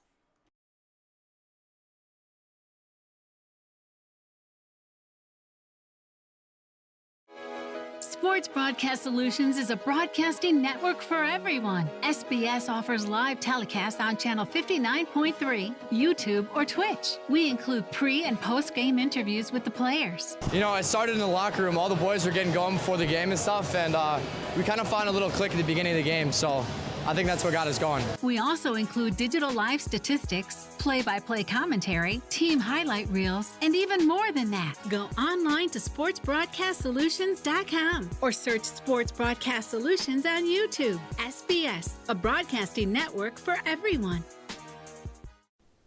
Sports Broadcast Solutions is a broadcasting network for everyone. At SBS, we offer a professional broadcasting experience for the non-professional athlete. Just like the pros, we offer everything for you. Play-by-play commentary. A no-hitter at Kane County Stadium. 15 strikeouts, 1 walk, 1 error, and that's it. Color commentary, highlight reels, recruiting videos, and much, much more. Unlike our competitors, we zoom in on the action and always have a live scoreboard with a live time code. If you're ready to have your next sporting event feel like CBS Sports, then make sure to call Sports Broadcast Solutions today. Our phone number is 330-957-7653, or you can go online to sportsbroadcastsolutions.com. SBS, a broadcasting network for everyone. Missing your child's sporting event just plain stinks. But you don't have to worry about that anymore, thanks to Sports Broadcast Solutions. SBS is a live broadcasting network, as well as covering your on-demand needs, recruiting videos, highlight reels, and much, much more. We can broadcast live to any website, and we also post as much on-demand content as you need. For more information about SBS, check out our website at sportsbroadcastsolutions.com. Sports Broadcast Solutions, a broadcasting network for everyone. Sports Broadcast Solutions is a broadcasting network for everyone. Let SBS broadcast your sporting event. We have experience and can generate excitement and permanent digital memories for your team. Tonight. That time, finally a goal for the Stampede. We have professional videographers using high-definition modern-day cameras, color analysts, and play-by-play announcers with state-of-the-art, Class C graphical scoreboards to keep you updated. Plus, we have commercials to advertise your team, club, or sponsor, and us. Plus, we do pregame and postgame interviews. Hi, everybody, and welcome to the post-game show brought to you by Marion Central Catholic. My name's Kyle Smith, but my name doesn't matter. These young ladies matter. It's senior night as the Hurricanes win a battle down the stretch, 48-46. Hi, I'm Carrie Kramer. I swim 50 breast, 50 free, and 100 back. Whatever your sports broadcast needs, we are at sportsbroadcastsolutions.com. Check us out and become part of the digital sporting world. Sports Broadcast Solutions is a broadcasting network for everyone. Instead of spending hundreds or thousands with all these college recruiting sites, let us put together your college highlight reel. For just a fraction of your potential college scholarship and significantly less than these recruiting services, we got this. In addition, we put together highlight reels for teams, including high school, your club team, or travel team. My teammate gave me a great pass, and I just took it. The other team slashed me, took the opportunity, saw where the goalie was weak, and I just shot it there. Solon, O'Connor, and Marsh back on defense. And Marsh gets a blowout. We got a breakaway at 2-0. A shot, and a goal! So 3-3. The power play was officially over. Whatever your sports broadcast needs, check us out at sportsbroadcastsolutions.com. Check us out and become part of the digital world.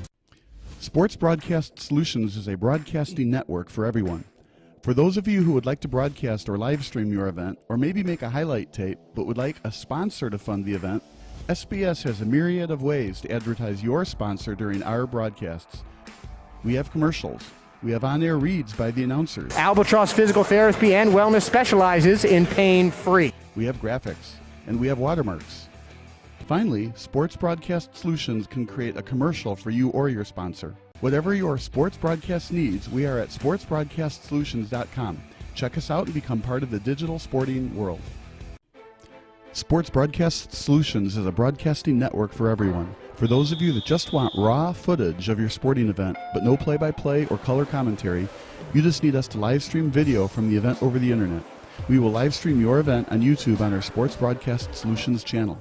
In addition, we also have a dedicated channel on YouTube for live streaming at SBS Livestream. And if you need multiple channels, we can utilize Facebook Livestream and Instagram Live on our channel as well.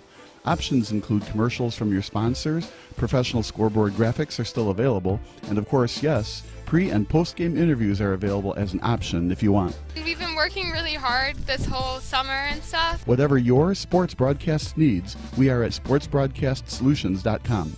Check us out and become part of the digital sporting world. Sports Broadcast Solutions is a broadcasting network for everyone. We broadcast sporting events for people of all ages, including adult leagues, high school leagues, and kids. Complete with professional-looking graphics, broadcasters, color analysis, and commercials. We do pre- and post-game interviews with the players. In addition, Sports Broadcast Solutions does highlight films, including college recruiting reels, highlight films you'd see on sports news programs, and just simply highlight films for fun.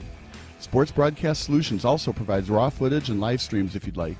Subscribe to us and listen to our professional talk videos about relevant topics in the pro and college ranks. Whatever your sports broadcast needs, contact us at sportsbroadcastsolutions.com and become part of the digital world. This is Sports Broadcast Solutions, a broadcasting network for everyone. Check us out at sportsbroadcastsolutions.com and become part of the digital sporting world.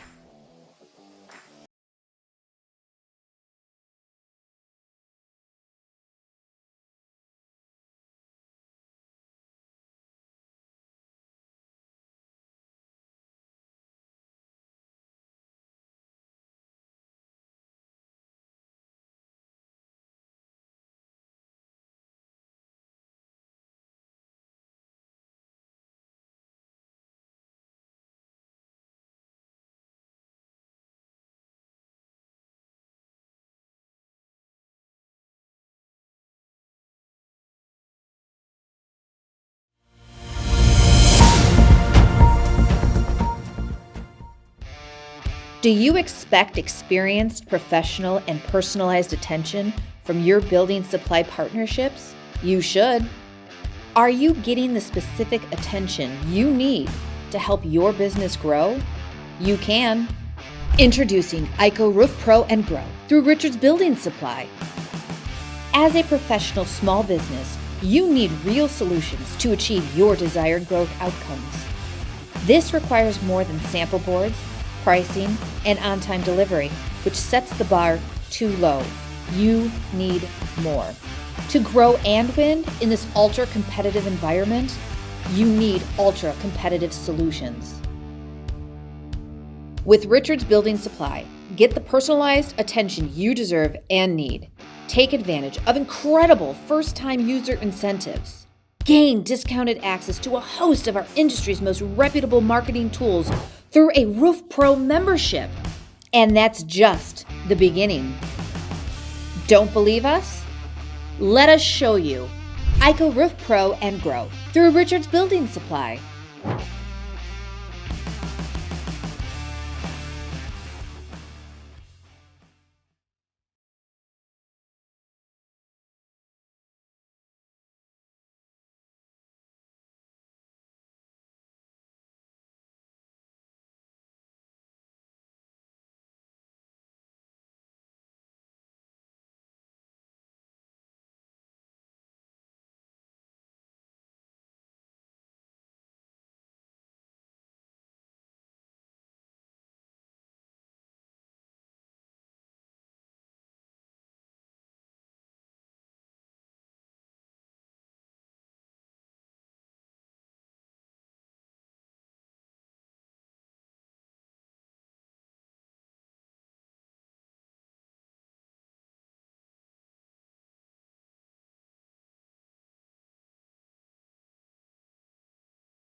Some people see a dollar, others see potential.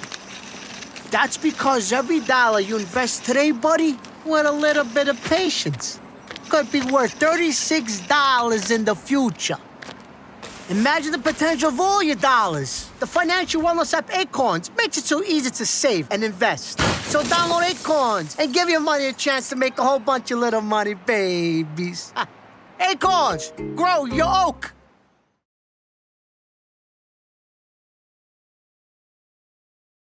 Whether you're buying or building your first home, moving to a bigger home, or downsizing, Forum Credit Union has flexible home loan options to fit your needs. Plus, Forum's experienced advisors will help you every step of the way, making the entire process easy. Visit forumcu.com or stop by any Forum Credit Union location to learn how our team can get you into your dream home this year.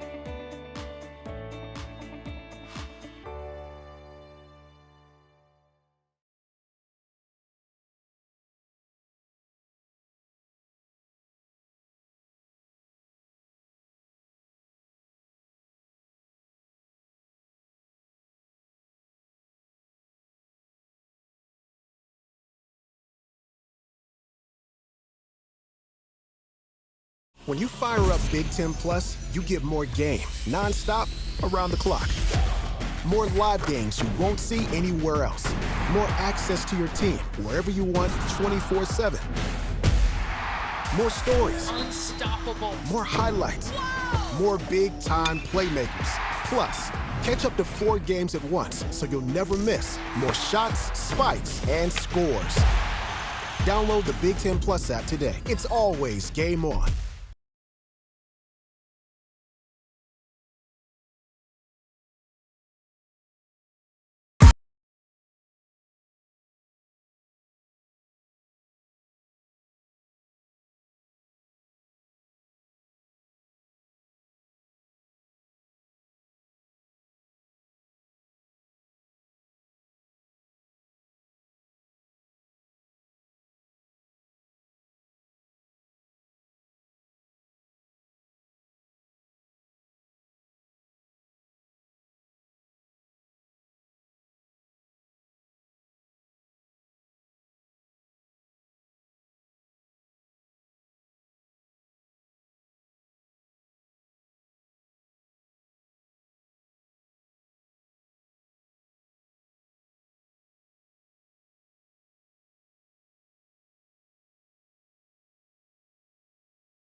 I get to do so many fun things with athletes. Being an athlete myself, it's nice to kind of be back into an athletic setting.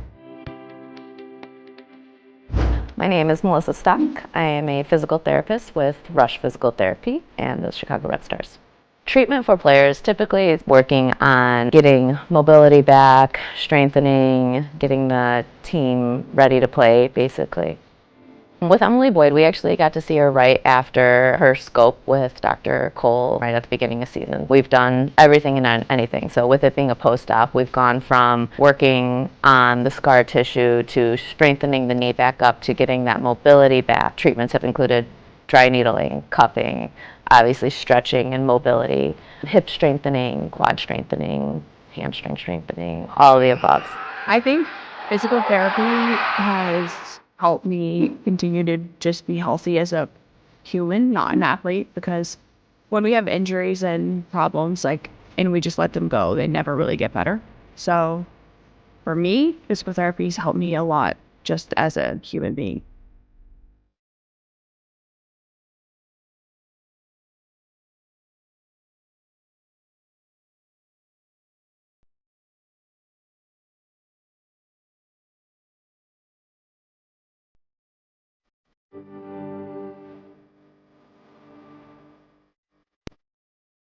Hi, I'm Megan. I'm a physical therapist with Rush Physical Therapy. This is Tori. She'll help us demonstrate the difference between running with great form and running with potentially harmful and incorrect form. At Rush, we take 3 viewpoints of running form. From the front or anterior view, we look at the position of your legs and knees in relation to each other. With good form, you will see her knees stay straight and her legs do not cross in front of one another. With bad form, you can see her legs excessively crossing in front of one another, along with a significant amount of side-to-side movement. From the side, or lateral view, we look at bounce and stride. With good form, you will see her landing with her foot underneath her body with minimal bounce. With bad form, you can see her landing with her foot out in front of her body and bouncing a significant amount. From the back, or the posterior view,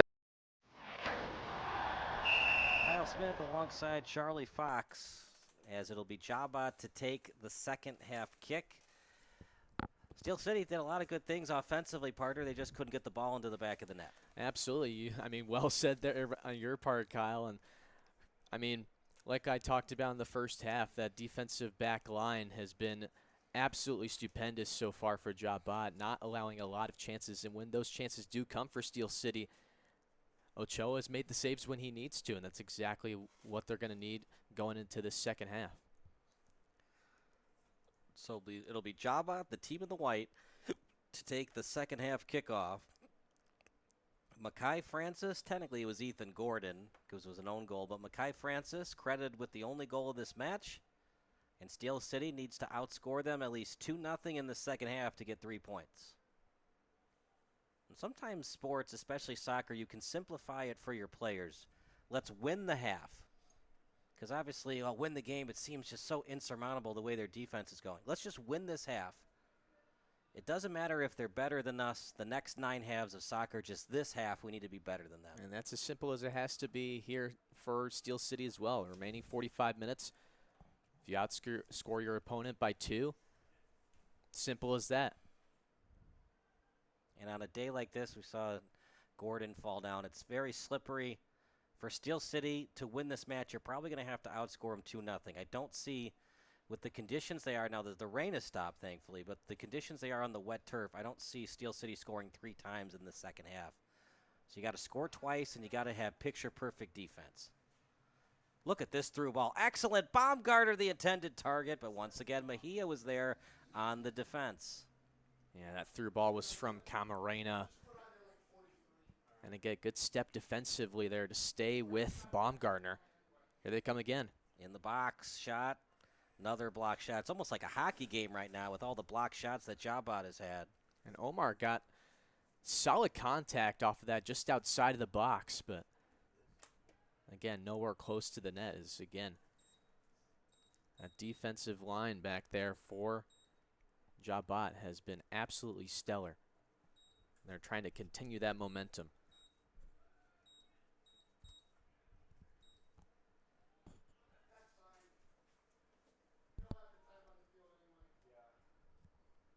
as a kick over to the goalkeeper in Ochoa. So, partner, you've been playing soccer for a long time. In hockey, they like to call him the netminder. For soccer, do we call him the keeper, the goalkeeper? Here's a shot. Once again, blocked again by Nate Young. That's 2 blocks in a span of a minute. But do we call him the keeper, the goalkeep, or the man between the pipes? Usually refer to him as keeper or goalkeeper. We can't do netminder, right? Usually That's in a hockey thing. Hockey's netminder, goaltender. You hear between the pipes more so when you're talking about hockey, but soccer normally just stick with goalkeeper. The guy that can't score. What is it? In football, it's if you can't catch, you're a cornerback, and in soccer, if you can't score goals, you play goalie. Just kidding, of course. This is a good opportunity right now for Steel City near the 5-yard line, so 14 yards away from the goal. See if he tries to go straight through the wall. I'll probably try and bend it around. Baumgartner and Omar near that far side post. Not a good one. It's just harder than it looks, right? You got 2 people in front of you, and you got to get it high enough where it goes over the head, but you also got to be accurate enough where it finds a top shelf goal. It almost looked like he was trying to go underneath the wall to try and find Baumgartner on the far side post, as Baumgartner was making a run towards the far side post and try to sneak it in far side. So you think it was more of a crosser than trying to bend it like Beckham in either corner of the net? That's what I think.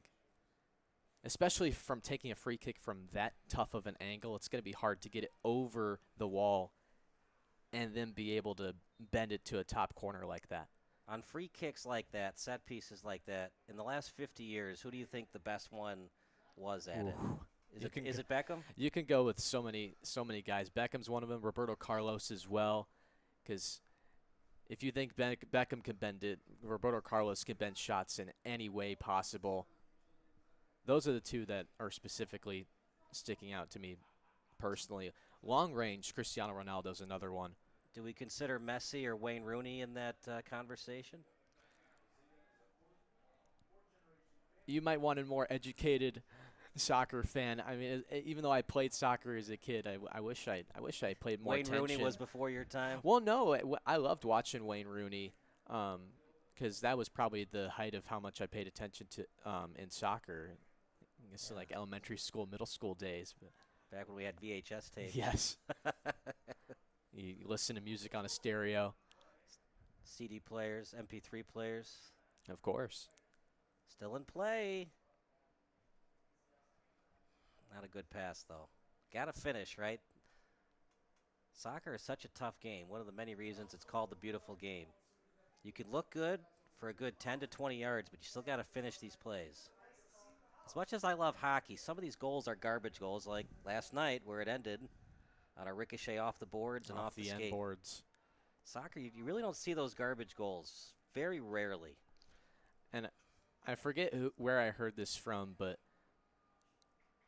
we'll see around there. Oh, look out.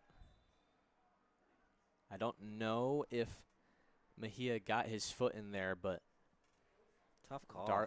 Darlidge took a tumble. I have a conversation with the referee. Maybe just lost his footing there. Yeah, I thought he was starting to fall towards the pitch before any contact with his foot was made. Look at it one more time. Yeah, I hate the call. Not a fan of it. Pretty much the only call I've hated today. Everything else I think has been, you could make the argument either case why the refs have made it. Didn't love that one.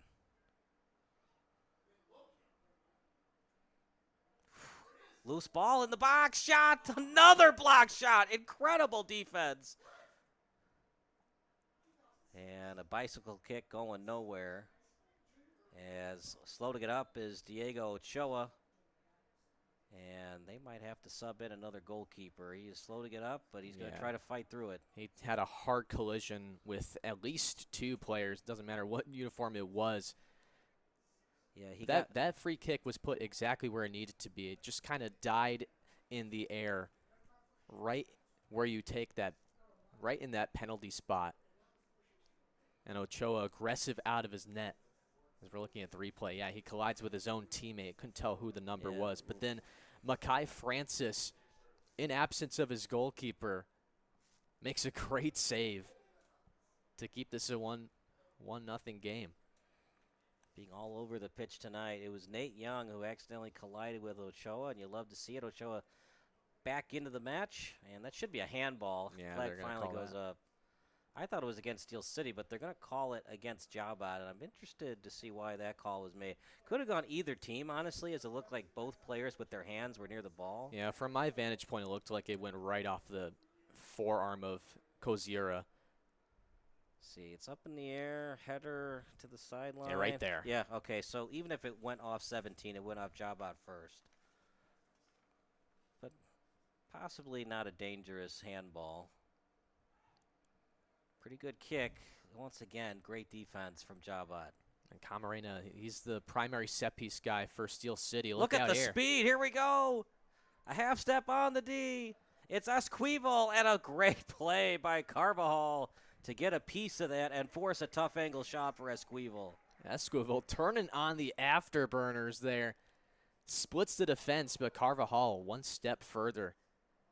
Makes a great save. That's probably the toughest test he's seen, despite the goal being on board for JaHbat as we're having another look. Makes a great save with his arm. But again, love the aggressiveness from JaHbat as Esquivel, the midfielder, making a, what was that, a 50-yard run. And his team has a corner out of it. And it actually went off the foot of Carvajal in the box, off the leg, and easy clear for Steel City. This will be a send to Shady Omar, but half step on Omar. And Omar, good body placement. Let's see what they call. It's going to be off Omar.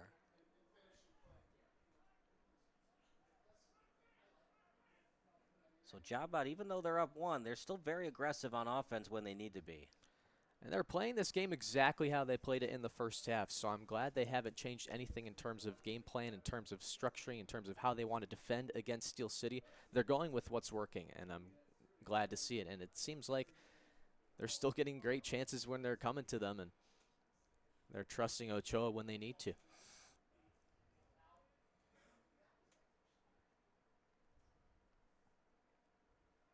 We'll let you know the Midwest Premier League standings in a second.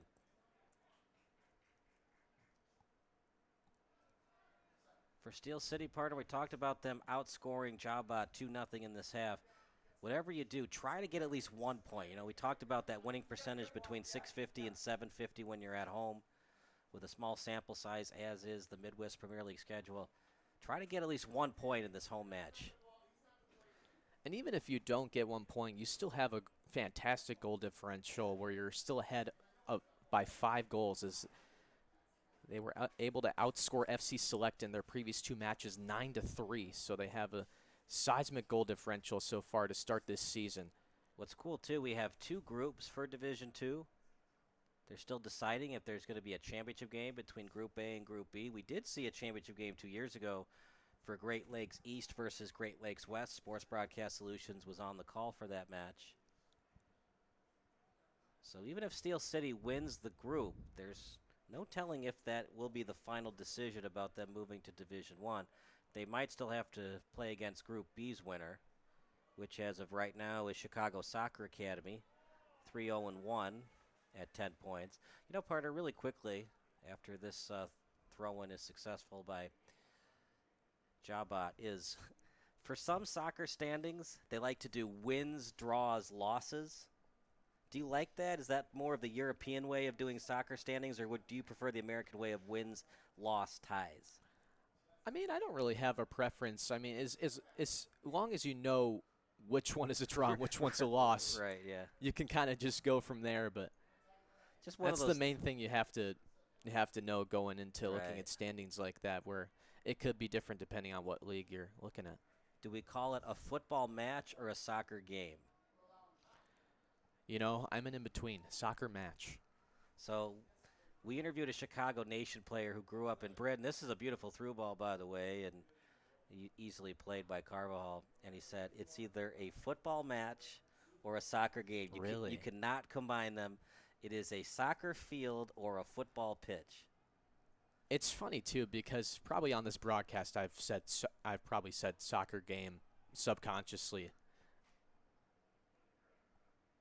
it's either a 16-meter box or an 18-yard box, but you got to go with it once and stick with it. Right. As a turnaround kick goes wide. Now, was there a late call in there? Is they going to call a foul on Steel City, or are they just going to award a goal kick? I'm not sure what they're looking for. Omar obviously upset about something, but Baumgartner just trying to get a curve shot there, just missing the far post. We'll look at it one more time on the replay, see if there was any foul before the shot. Yeah, here it is, Charlie. So here's the kick. Yeah, you see it? Looked like they got Omar on the heel. It was outside the box, but it was so close to the box, it would have been a point-blank shot, free kick for Omar.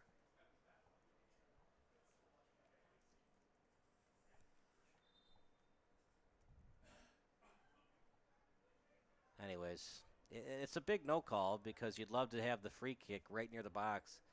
You can have it.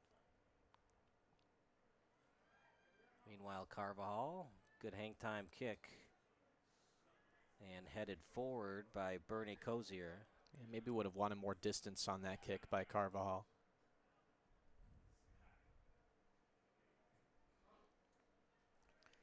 Well, the attendance here has picked up at beautiful Memorial Stadium. We appreciate all the fans that brave the elements. It wasn't looking too good at 5 o'clock. It didn't look like we were going to have soccer, but then finally the rain stopped, and now we have the beautiful game here at Memorial Stadium.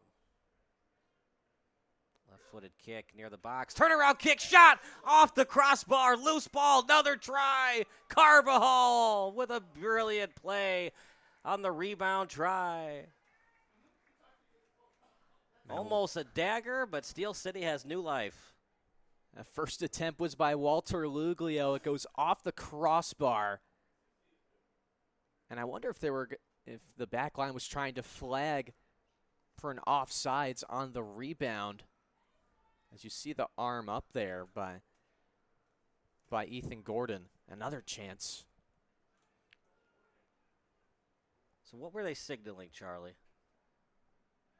And we have another look again. Great shot. Are they trying to say the ball hit the field goal post? Is that what they were signaling? So we see the pass in front. Turnaround shot off the crossbar. They're maybe just trying to get an offsides call. Gotcha. Okay. You'll see defenders do that if it's close enough to an offsides, they'll try and sell it like it is. Gotcha. Because it clearly hit the crossbar. It did not get anywhere close to the field goal post. Because obviously if it goes off the field goal post, it's a goal kick. Right. Goes off the crossbar, it's still in play unless it finally goes past the end line. Still time for Steel City, but right now it's been all JaHbat. Right now with it is Wilson in the box. Wilson shot. Nice block shot by Adams. Slow to get up. He's Took feeling one the for after the team. effects there. Another block. We play on. And finally a stoppage of play. JaHbat doesn't like it, but yeah, Wilson knows he had a grade A chance. And what a sacrificial effort there by Adams. He's obviously facing the consequences now as he's still down. Trying to get up under his own power. talk about taking one for the team. That was like a hockey block shot right off the back. Just now putting weight on his left leg, so it looks like he's going to try and play through it. Who said soccer isn't a contact sport?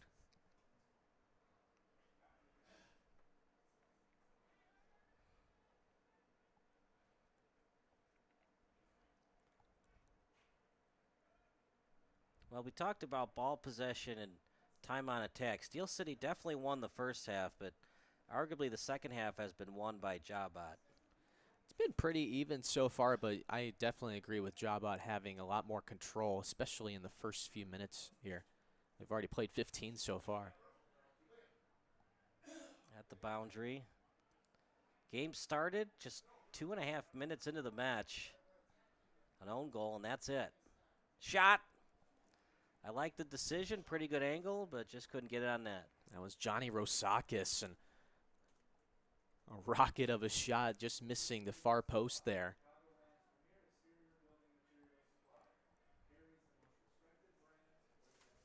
And I don't think he saw any time in the first half, but he was out there to start the second half, and he's had a few good passes, and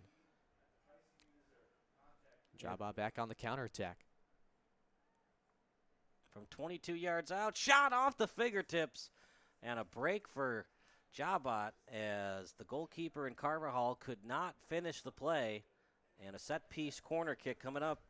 I'll tell you what, Kyle, Walter Luglio is another guy that didn't start right away for JaHbat, but he came in as a middle of a first half sub, and he's been in the game since, and you can see his impact. He's had 2 grade A chances.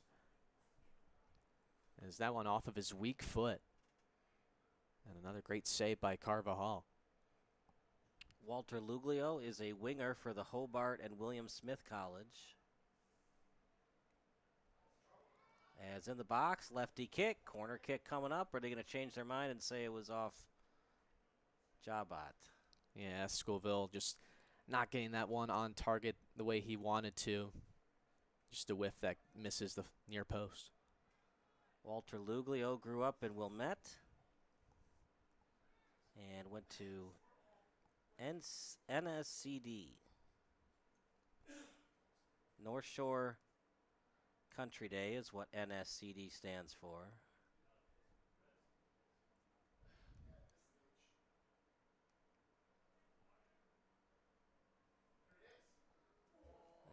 As that goes wide. I like the idea there from Rodrigo Munoz, trying to send a through ball to an open player that was streaking in the penalty area. But nothing doing on that play. Santos Contreras was the one that made the run from his right mid spot, or he might be playing right back. I've had a hard time judging Steel City, excuse me, their formation so far in this game. They might be doing a 3-5-2, but I could be wrong. It might be a 4-3-3. Well, Christian Baumgartner, he's been shut down by this lethal JaHbat defense. As a senior at DePaul last year, he started in 12 out of 17 games, recorded 2 goals on the season against Purdue, Fort Wayne, and Loyola Chicago. Also notched 2 assists and totaled 77 minutes in a match against Akron. So we wish him all the best as he transfers over to Ohio State. I believe he'll be a grad student at Ohio State. Either a grad student or a 5th-year senior. I could be wrong with soccer, but I think they usually distinguish it as graduate. Okay. It's still, you can still do 2 red shirts, same as any other sport, right? Or they do not do 2 red shirts. That's in a soccer. fantastic question. Supposed to know these things, Charles. What the heck? What do we hire you for? Your good looks? You don't have to be good. You just got to look good. That's how Joe Buck got into this industry. Just kidding. You ever seen the rant, though, that, I forget the name of the comedian. He's a huge Mets fan, and he just does not like Joe Buck whatsoever. I'll have to link you after the game. It's just hilarious. Are they going to call offside here? Or are they going to call a foul before any offside might have taken place? JaHbat says, what, me? Not me, coach. They cheated. And the ref said, no. It's gonna be a free kick. If it was offsides, the assistant referee over on the sideline would have still had his flag up. If it was a foul, wasn't much. So, partner, where do you want free kicks ideally when you're on offense? Is this a good place, or do you want it closer to the net or further away from the net? So for Darlidge, this is interesting. Depending on how he takes free kicks, you can either try and go over the wall and try and bend it to the near side post. What he's also maybe going to try and do is cross it over to where the sea of players is. Right in the middle. Turnaround kick. Nice block shot. Right in front of the goalkeeper of Ochoa. And he did pretty much exactly what the ladder was suggesting there, except he kept it close to the turf. trying to do more of a direct pass, which was an opportunity considering the way some of the Steel City players were positioning themselves against the JaHbat defense. Diego Ochoa, excellent soccer player in his college days, played at both Boston College and Notre Dame.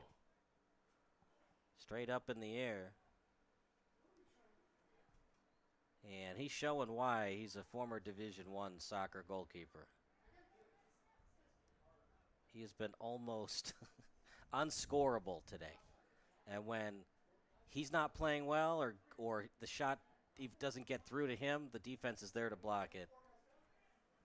Meanwhile, JaHbat on the attack. It's Wilson. Wilson trying to create separation. Slide tackle action. Did he hit body before the ball? That looked clean to me. That's a great challenge by Trey Adams. Remember, if you hit body before the ball, slide tackle in the box, it's a penalty kick. Watch it one more time on replay. Excellent job creating separation. It's close, but I think that Adams got ball first. Yeah, it's a great challenge on his part, and I love his aggressiveness, doing anything possible to try to not allow a shot attempt, and he was the one that had it go off of his leg in a spot that did not feel very comfortable off of, I believe, a shot by Wilson earlier in this half. So obviously looking no worse for wear. Still putting his body on the line to keep this within reach for Steel City. It's always tough when you're a ref in that spot. Even if you think you might have saw body before ball, here's a chance for Steel City crosser. Trying to get it to Baumgartner, too much on it, and it'll go out of bounds. Should be a throw-in coming up. In Shady Omar with a great touch pass to Spring Darlage. Darlage there. Can't we have some more John Smiths or Bill Jones on this team? They're not making it easy on us. I've said his name like a dozen times, too. It happens to the best of us. But yeah, Baumgartner basically by his lonesome in the penalty area, but Darlage can't find him. Still a tough kick, right? You're on your left foot. Most of these guys are right-footed. I mean, they're ambidextrous to a certain point. They are semi-pro soccer players after all, but kind of like in basketball, right? Even if you can shoot to your left, when you're forced to your left and you're mostly a right-handed shooter, it's always tougher on you. Well, Darlage is for sure the most noteworthy player I've seen that is predominantly left-footed. He's taken the free kicks. I don't remember if he was taking any corner kicks so far in this game, but definitely for free kicks he was using his left foot. Little touch pass near the boundary. Could you ask for a better day of soccer? Just overcast, not too hot, not too cold.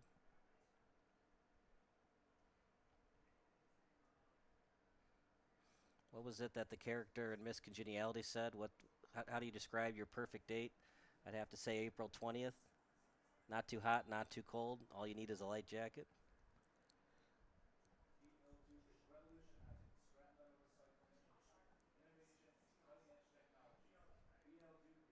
What's the call here, guys? Looks like a player for JaHbat's cramping up. They'll have to sub. So we'll probably get at least 2 more minutes of extra time added on. That's Koziora who's down. He's going to take the long way towards the bench unless he's going to stay in. But, I mean, the referee did signal for a substitution. So, yeah, he's going to make his way around.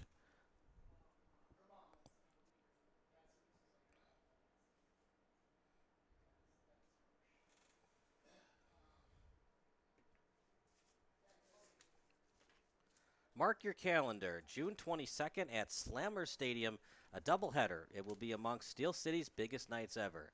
Steel City women take on Riverlight FC at 5:45 p.m., and Steel City men play the AAC Eagles at 8 p.m. We will see you June 22nd at Slammer Stadium.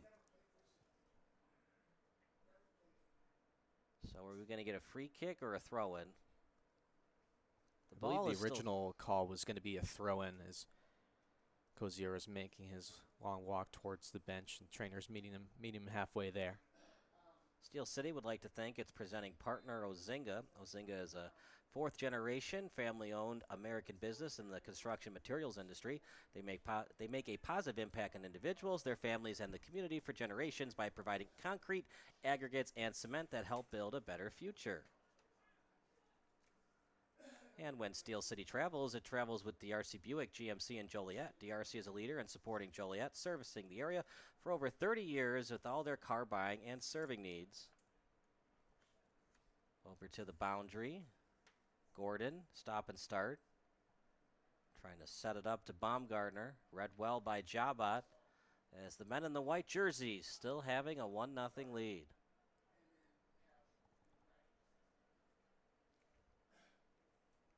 Over to the boundary. And at the 10-minute mark, we'll let you know who our current 3 stars of the match are.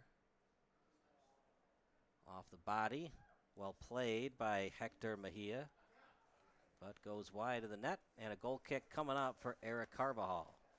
Interesting decision there by Mejia. Elects to take the shot while it's still in the air, do a little half volley. I don't know if he knew he had maybe a little more space than he might have anticipated for. Maybe had more time to settle it and maybe try and find an open teammate or still take the shot from outside of the box. But BF Tires is proud to be a family-owned and operated business specializing in commercial truck tire sales and services. BF Tires' mission is clear: to reduce your tire-related costs and enhance your operational efficiency. And we have a player down for Steel FC. It's Munoz. He looked like he got clipped in the face off of a collision at around the 35-yard line. Summers Plumbing, Heating, and Cooling has service and repair just around the corner. No waiting around. Fast, neighborly service you can count on today. Summers Plumbing, Heating, and Cooling. Steel City would like to invite everyone out to the field at the conclusion of the match for a picture and autograph session with Steel City. Autograph cards will be handed out at the conclusion of the match.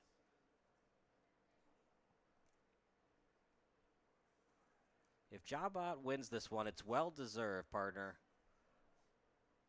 Especially in the second half. They've definitely outplayed Steel City in the second session. They've definitely amped up their pace as well as offensive possession, and it's playing into their favor. And they haven't changed defensively, and what they did in the first half has worked significantly. And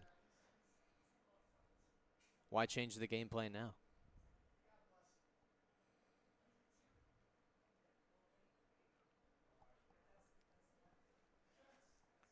Steel City would like to recognize its most generous supporters. Club members are ambassadors to the club and receive season tickets, swag, and other benefits. A couple of members include the Kevin Cathelin family, the Evaldo Basso family, the Herlahaf family, the Gerfen family, the Wine family, Melissa Adams, and many more. This is the first all-time meeting between Steel City FC and JaHbat. Train Baumgartner won the Midwest Premier League Golden Boot last season. And if you remember, Charlie, he was trailing by 3 goals going into the final game of the season at Slammer Stadium, and he netted 4 goals that night to win the Golden Boot. He has 8 goals in 3 matches at Slammer Stadium.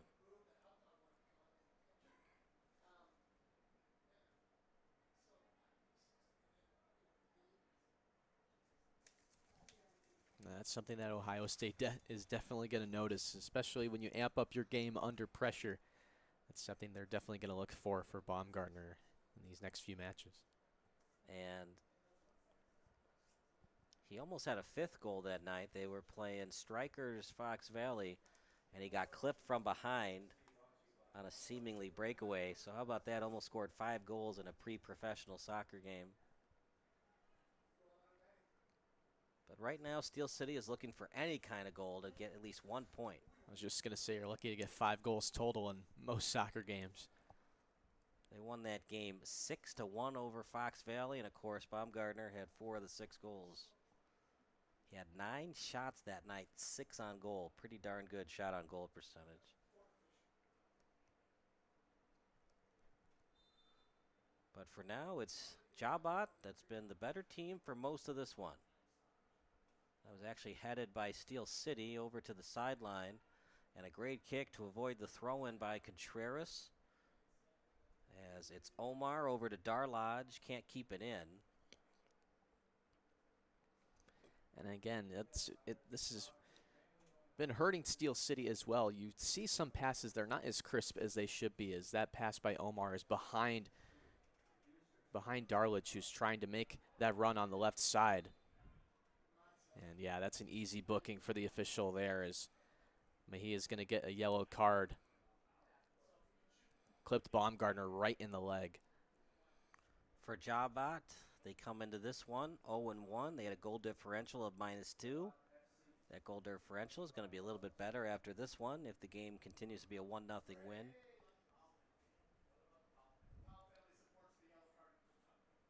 For Steel City, 3 teams with 6 points, but AAC Eagles have already played 4 matches. So that 6 points for AAC is a little bit misleading.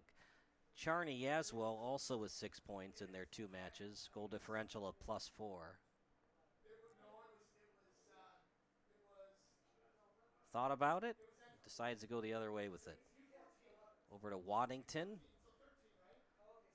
Interesting send.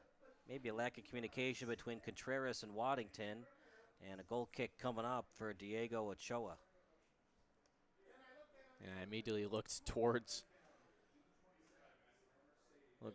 Waddington, and you could see that he was apologizing to Contreras. He thought Contreras was going to make more of a run, but it looked like Contreras stopped before the pass was made, but Waddington had already committed to it. An unfortunate error. There were about 13 minutes until we'll get to stoppage time.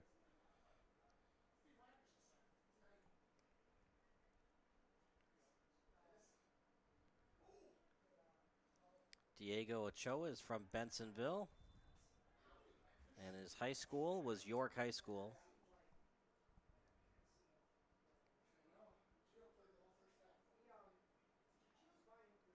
We're going to get another foul against JaHbat. No booking there.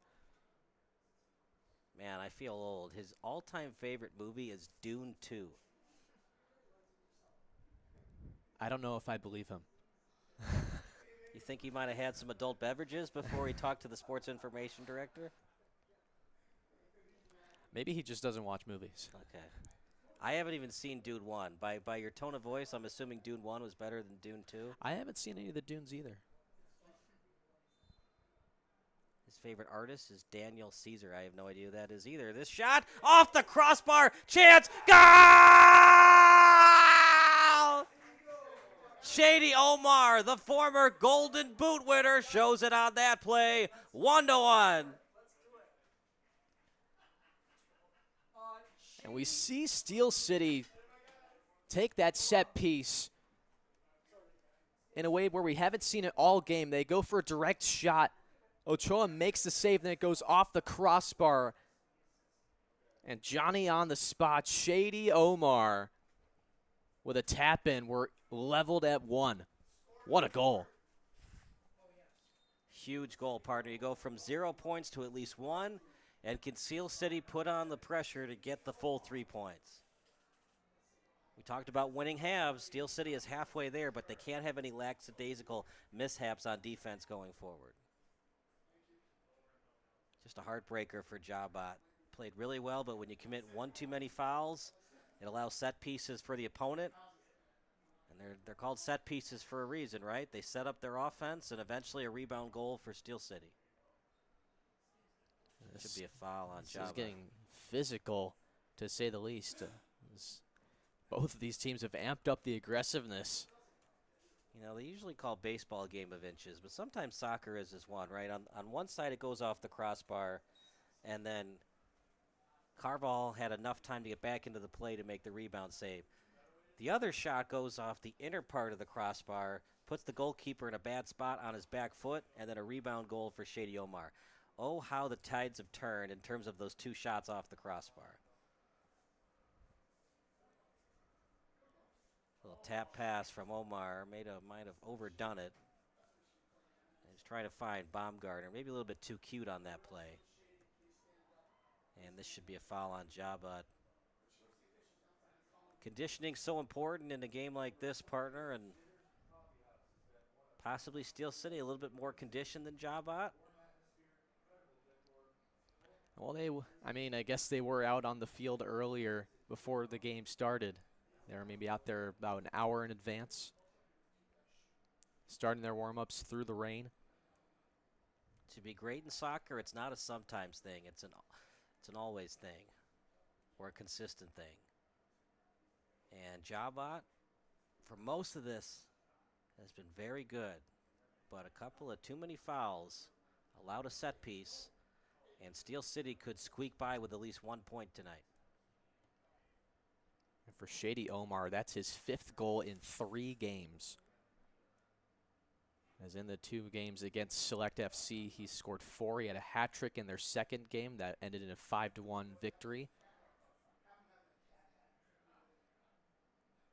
And they almost didn't have him for today. Right.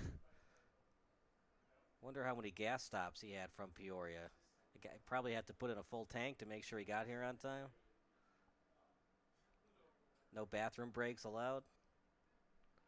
Here we go in the box. Chance for Steel City. Crosser attempt.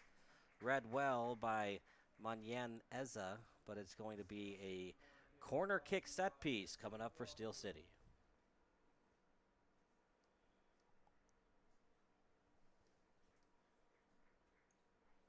As for Ochoa, he's going to have to battle here. The accounting major was all sectional his senior year at York. IHSA All-State Honorable Mention as well. Registered 1 shutout at College of DuPage. It's going to be a lefty kick from Darlodge. And if you're JaHbat, don't be cute with it. Just clear it right away. Got to get at least 1 point tonight. As like we said, JaHbat is already behind the 8 ball a little bit with that defeat in their first match.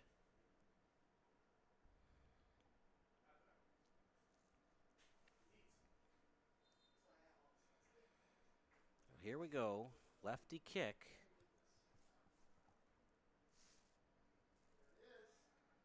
On the far side. Are they going to say off of Steel City? They do.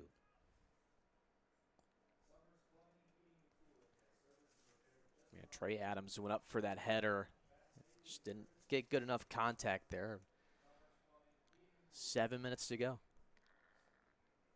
Support businesses that support Steel City, including Jitters, Braintree Properties, Bobcats of Tinley Park, and Chicago Street Pub. Out near the box. BL Duke is revolutionizing the scrap metal recycling industry through innovation and cutting-edge technology. BL Duke is recognized as one of Crane's Fast 50 companies. Partner with them and experience the BL Duke difference. Rebuild Strength and Rehab is the #1 chiropractic clinic in the Lincoln Way area for all age groups. Whether you are a desk worker or a high-level athlete, Rebuild Strength and Rehab has the treatment you need. We're going to get a red card here. Oh, wow. 2nd yellow card for Hector Mejia. He unfortunately got the worst of that tackle. He's getting helped to the side of the field. He's already taken off his shin guards, so he's definitely done. And for the young fans that like soccer but don't know all the rules, a red card means you have to be down a man the entire match. Different than hockey where you're only in the box for 2 minutes. For JaHbat, they just got to hold on for dear life for the next 6 to 8 minutes. It's how the tables have turned here in Joliet. Is just 10 minutes ago they had the lead. Now they're tied and down a man with another pending free kick. Don't forget, one off the crossbar. Looked like it was going to be a 2-0 lead. All of a sudden they commit a foul near the box. A free kick off the crossbar. Rebound goal for Shady Omar. And now down a man. And it'll either be Darlodge or Omar. And instead they go with 10 in Munoz on the free kick. And cleared by JaHbat. Yeah, again, trying to go under the wall. Instead, that was going to be a direct shot. Just can't get it enough underneath to get the clear shot away. 5 minutes to go. That red card, by the way, was brought to you by Hella Obscura. For one of the most unmistakable visual feeds around, visit Hella Obscura's Instagram and Facebook feeds.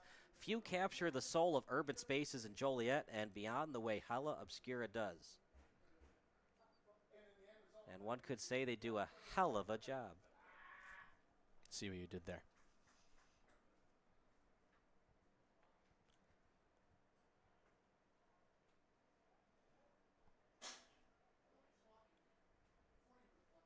Do you know why you should buy a ticket for a Steel City match? Why's that? Because it's a steal of a deal. You should keep going. You're on fire. You should keep going. I'm 2 for 2. Bat 1,000.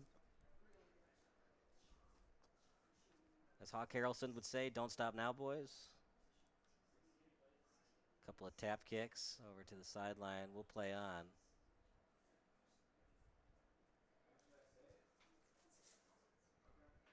How do you play in a match like this when you're down a man and it's a tie score? I think at this point for JaHbat, it's almost the best case scenario to get 1 point out of this scenario, because Steel City looks like they're getting better and better with each second that passes by for the remainder of this game. And it feels like it's getting to a point where it's inevitable where they're going to get another great chance to try and take the lead here and steal some points, which would, of course, be the best case scenario for them, like we talked about in the beginning of this half. Just win the second half, and they need 2 goals to win that half. They're halfway there. Cardinal Transport has been a trusted leader in the trucking industry since 1976, offering owner-operator lease, dispatch, settlement, and safety programs. Cardinal Transport is committed to empowering its drivers with the best support and resources. Out near the box, Steel City looked like they were going to lose, but a free kick set piece changed all that. Maybe a lack of communication between the forward and the attempted receiver of that pass in Shady Omar.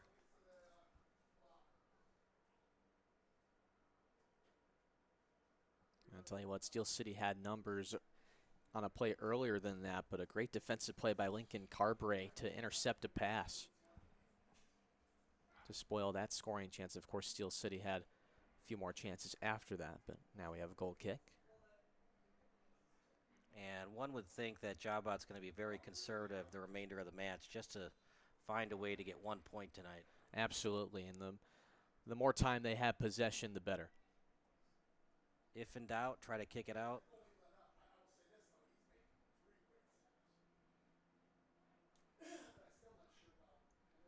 Well, the game started late due to the weather, and that boded well for Shady Omar driving straight from Peoria, and they needed him because he has the only goal for Steel City tonight. You could see his impact on the field, and even though he wasn't necessarily conditioned in the first half, he's definitely up to speed now. Over to the boundary.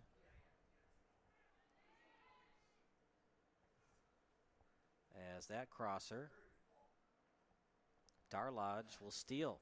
For over 20 years, Jitters Coffee House has been one of downtown Joliet neighborhood staples. Warm atmosphere, incredible decor, homemade treats, and the kind of place where people connect. Visit Jitters Coffee in the morning in downtown Joliet. Kind of hot today, though, for coffee. More of an iced coffee type of day. Under a minute to go, but we'll probably play at least 2 more minutes of extra time. Remember, we had that injury, more of a cramping up, but the 2 minutes of the cramping up player meeting the trainer.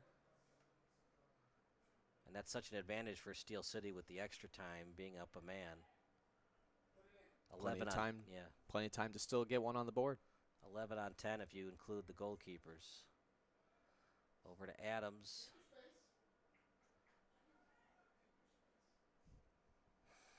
And it's going to be a corner kick coming up for Steel City. Got to take advantage here.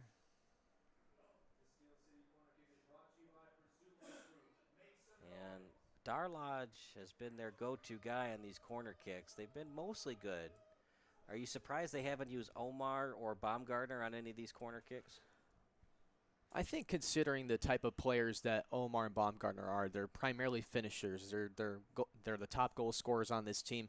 You want them to be on getting their head on one of these. Gotta be careful if you're JaHbat. I don't think the ref would call a push off and a PK here, but he also did call a red card. So if you're JaHbat, if in doubt, don't try to slide tackle in the box here. Well, for Mejia as well, that was his second yellow card, and I think we're going to get, that's another yellow card. Yellow card for each. Baumgartner, and I can't tell which player for, I think Johnny Harwood for JaHbat, as they were pushing and shoving. The referee has seen enough.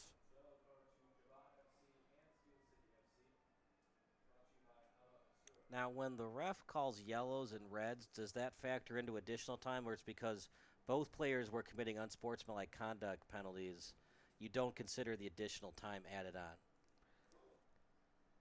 I think with this league specifically, it'll be interesting how much time they will add. I don't think we'll have 2 minutes. I think we're past the point of 2 minutes and we'll be beyond that point, but there's a chance that this might be the final play of the game. Or we might continue for another minute. Because I asked that because obviously, like I said, we had the cramp that happened where it took 2 minutes to get him off the pitch, and now issuing the cards. Is that header headed away? Will it stay in play? Close, and good job by Steel City keeping it in. Crosser near the box, headed forward. And that's 3 whistles. And JaHbat hangs on for dear life. Down a man, a red card to Mejia. And JaHbat finds a way to notch 1 point to still have a chance at winning Division II. Big 1 point for Steel City. Obviously, they'd love to have 3, especially because they had the extra man for 6+ minutes. But at least they got the 1, and they defended their home turf with the 1 point. Absolutely, and playing down the entire game, of course, the own goal was an unfortunate set of errors, but playing down like that and getting the opportunity like that for Shady Omar to pot one in and taking 1 point is, you'll take that in any scenario. Of course, they would have wanted the 3 points there at the end, especially with how late they were pushing and how much they dominated the last 20 minutes or so of this game. We'll give you the 3 stars of the match, brought to you by Sports Broadcast Solutions. I'll give you my 2 stars, and then you can let me know who the player of the match was. Star number 3, I've got to go with Diego Ochoa for most of the match. He was going to have the clean sheet. Number 2, Shady Omar, driving straight from Peoria to get here. He was late, but he got here. Who do you think was your man of the match, brought to you by Sports Broadcast Solutions? I go with Eric Carvajal. He really turned up his play in the second half. Not that he was a liability in the first half. Of course, the goal wasn't his fault. He made a great save. But the second half really turned on his game, made some fantastic saves that either were on par with Ochoa for the better part of his game or one-upped some of his saves. I'd go with Carvajal. All right, those are our 3 stars of the match, brought to you by SBS. We'll go downstairs for our man of the match interview with either Eric Carvajal or Shady Omar. You're watching Sports Broadcast Solutions, a broadcasting network for everyone.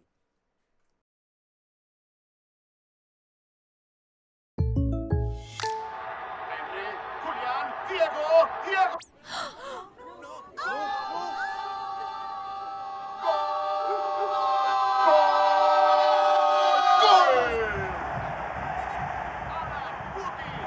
They're my neighbors. Come on in, guys. Bringing fans together. State Farm, official sponsor of Liga MX. Like a good neighbor, State Farm is there. Stop what you're doing. If your SBS broadcast looks blurry on your laptop or desktop, do the following steps. Number 1, click on the wheel icon at the bottom right of your screen. Then click on Quality. Click on the highest quality that's available for you. And number 3, wait for your laptop to load and enjoy the broadcast. If your broadcast looks blurry on your phone or tablet, do the following steps. Number 1, click on the wheel icon located at the top right of your screen. Number 2, click on Advanced. And number 3, click on the highest quality available. If you're still having issues, type in the live chat. Thanks, and enjoy the game.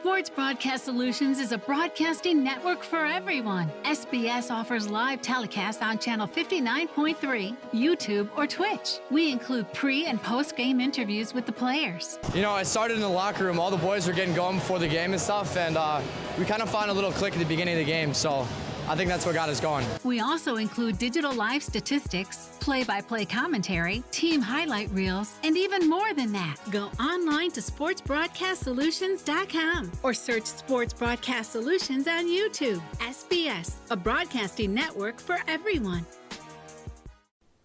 Sports Broadcast Solutions is a broadcasting network for everyone.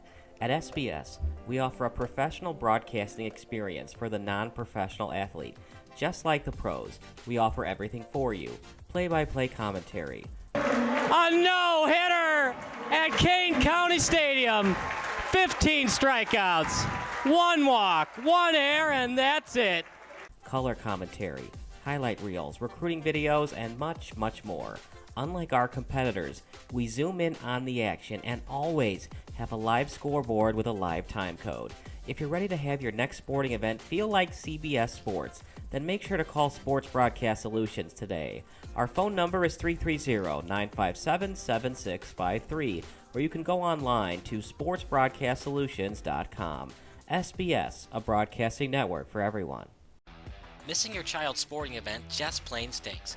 But you don't have to worry about that anymore, thanks to Sports Broadcast Solutions. SBS is a live broadcasting network, as well as covering your on-demand needs, recruiting videos, highlight reels, and much, much more. We can broadcast live to any website, and we also post as much on-demand content as you need. For more information about SBS, check out our website at sportsbroadcastsolutions.com. Sports Broadcast Solutions, a broadcasting network for everyone. Sports Broadcast Solutions is a broadcasting network for everyone. Let SBS broadcast your sporting event. We have experience and can generate excitement and permanent digital memories for your team. Tonight. That time, finally a goal for the Stampede! We have professional videographers using high-definition modern-day cameras, color analysts, and play-by-play announcers with state-of-the-art, classy graphical scoreboards to keep you updated. Plus, we have commercials to advertise your team, club, or sponsor, and us. Plus, we do pregame and postgame interviews. Hi, everybody, and welcome to the postgame show brought to you by Marion Central Catholic. My name's Kyle Smith, but my name doesn't matter. These young ladies matter. It's senior night as the Hurricanes win a battle down the stretch, 48-46. Hi, I'm Carrie Kramer. I swim 50 breast, 50 free, and 100 back. Whatever your sports broadcast needs, we are at sportsbroadcastsolutions.com. Check us out and become part of the digital sporting world. Sports Broadcast Solutions is a broadcasting network for everyone. Instead of spending hundreds or thousands with all these college recruiting sites, let us put together your college highlight reel. For just a fraction of your potential college scholarship and significantly less than these recruiting services, we got this. In addition, we put together highlight reels for teams, including high school, your club team, or travel team. My teammate gave me a great pass, and I just took it. The other team slashed me, took the opportunity, saw where the goalie was weak, and I just shot it there. Solon, O'Connor, and Marsh back on defense. And Marsh gets a blowout. We got a breakaway at 2-0. A shot, and a goal! So 3-3. The power play was officially over. Whatever your sports broadcast needs, check us out at sportsbroadcastsolutions.com. Check us out and become part of the digital world. Sports Broadcast Solutions is a broadcasting network for everyone. For those of you who would like to broadcast or live stream your event, or maybe make a highlight tape, but would like a sponsor to fund the event, SBS has a myriad of ways to advertise your sponsor during our broadcasts. We have commercials. We have on-air reads by the announcers. Albatross Physical Therapy and Wellness specializes in pain-free. We have graphics, and we have watermarks. Finally, Sports Broadcast Solutions can create a commercial for you or your sponsor. Whatever your sports broadcast needs, we are at sportsbroadcastsolutions.com. Check us out and become part of the digital sporting world. Sports Broadcast Solutions is a broadcasting network for everyone. For those of you that just want raw footage of your sporting event, but no play-by-play or color commentary, you just need us to live stream video from the event over the internet. We will live stream your event on YouTube on our Sports Broadcast Solutions channel. In addition, we also have a dedicated channel on YouTube for live streaming at SBS Livestream. And if you need multiple channels, we can utilize Facebook Livestream and Instagram Live on our channel as well. Options include commercials from your sponsors, professional scoreboard graphics are still available, and of course, yes, pre- and post-game interviews are available as an option if you want. We've been working really hard this whole summer and stuff. Whatever your sports broadcast needs, we are at sportsbroadcastsolutions.com. Check us out and become part of the digital sporting world. Sports Broadcast Solutions is a broadcasting network for everyone. We broadcast sporting events for people of all ages, including adult leagues, high school leagues, and kids. Complete with professional-looking graphics, broadcasters, color analysis, and commercials. We do pre- and post-game interviews with the players. In addition, Sports Broadcast Solutions does highlight films, including college recruiting reels, highlight films you'd see on sports news programs, and just simply highlight films for fun. Sports Broadcast Solutions also provides raw footage and live streams if you'd like. Subscribe to us and listen to our professional talk videos about relevant topics in the pro and college ranks. Whatever your sports broadcast needs, contact us at sportsbroadcastsolutions.com and become part of the digital world.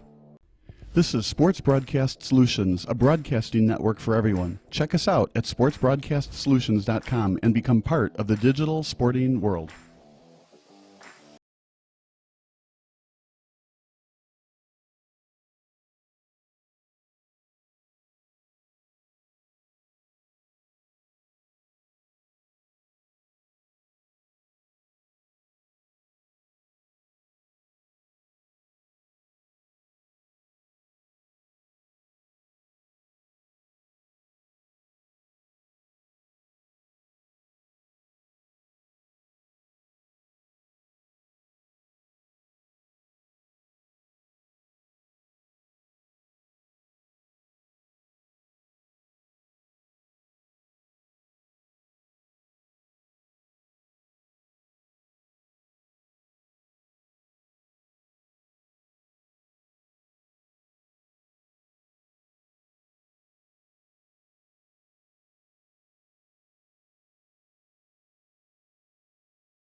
Yoko has such unbelievable Asian fusion food. So delicious. If you've never been here, I definitely recommend coming, trying it out. It is delicious, even if you don't like Asian food or Chinese food. It's Jewish Chinese. It'll blow you away.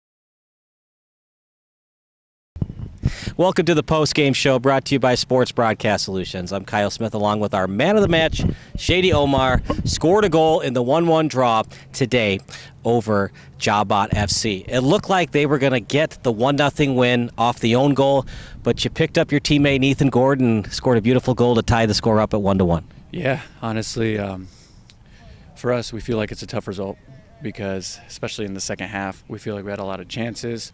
I mean, first half, we definitely didn't play our best game. So we talked in the locker room and we had to pick it up the second half, which we did.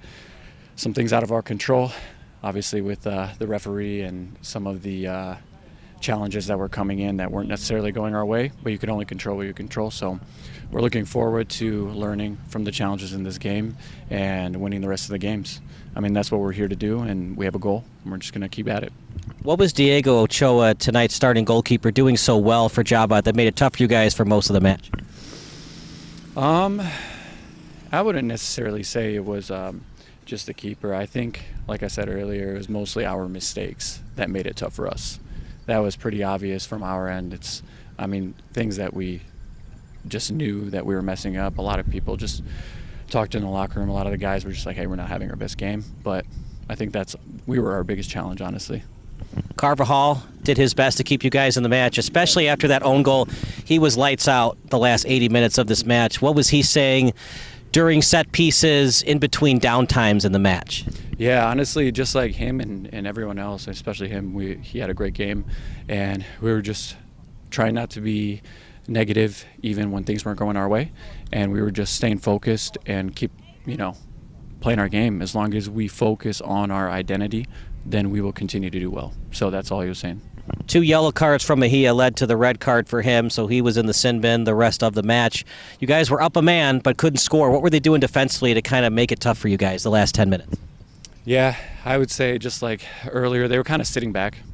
I mean, it's always challenging when they're playing ultra defensive, right? Like they're just sitting all the way back. I mean, we able to move the ball forward, swing it side to side, but defenders are standing this way and ball's coming at them, so it's challenging at times. But I think if we had a few more minutes, we definitely would have gotten one in.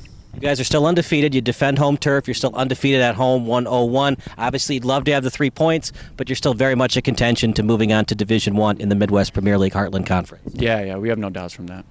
All right, that's Shady Omar. That does it for our SBS Man of the Match interview. And see us next time for our home telecast on June 22nd against the AAC Eagles.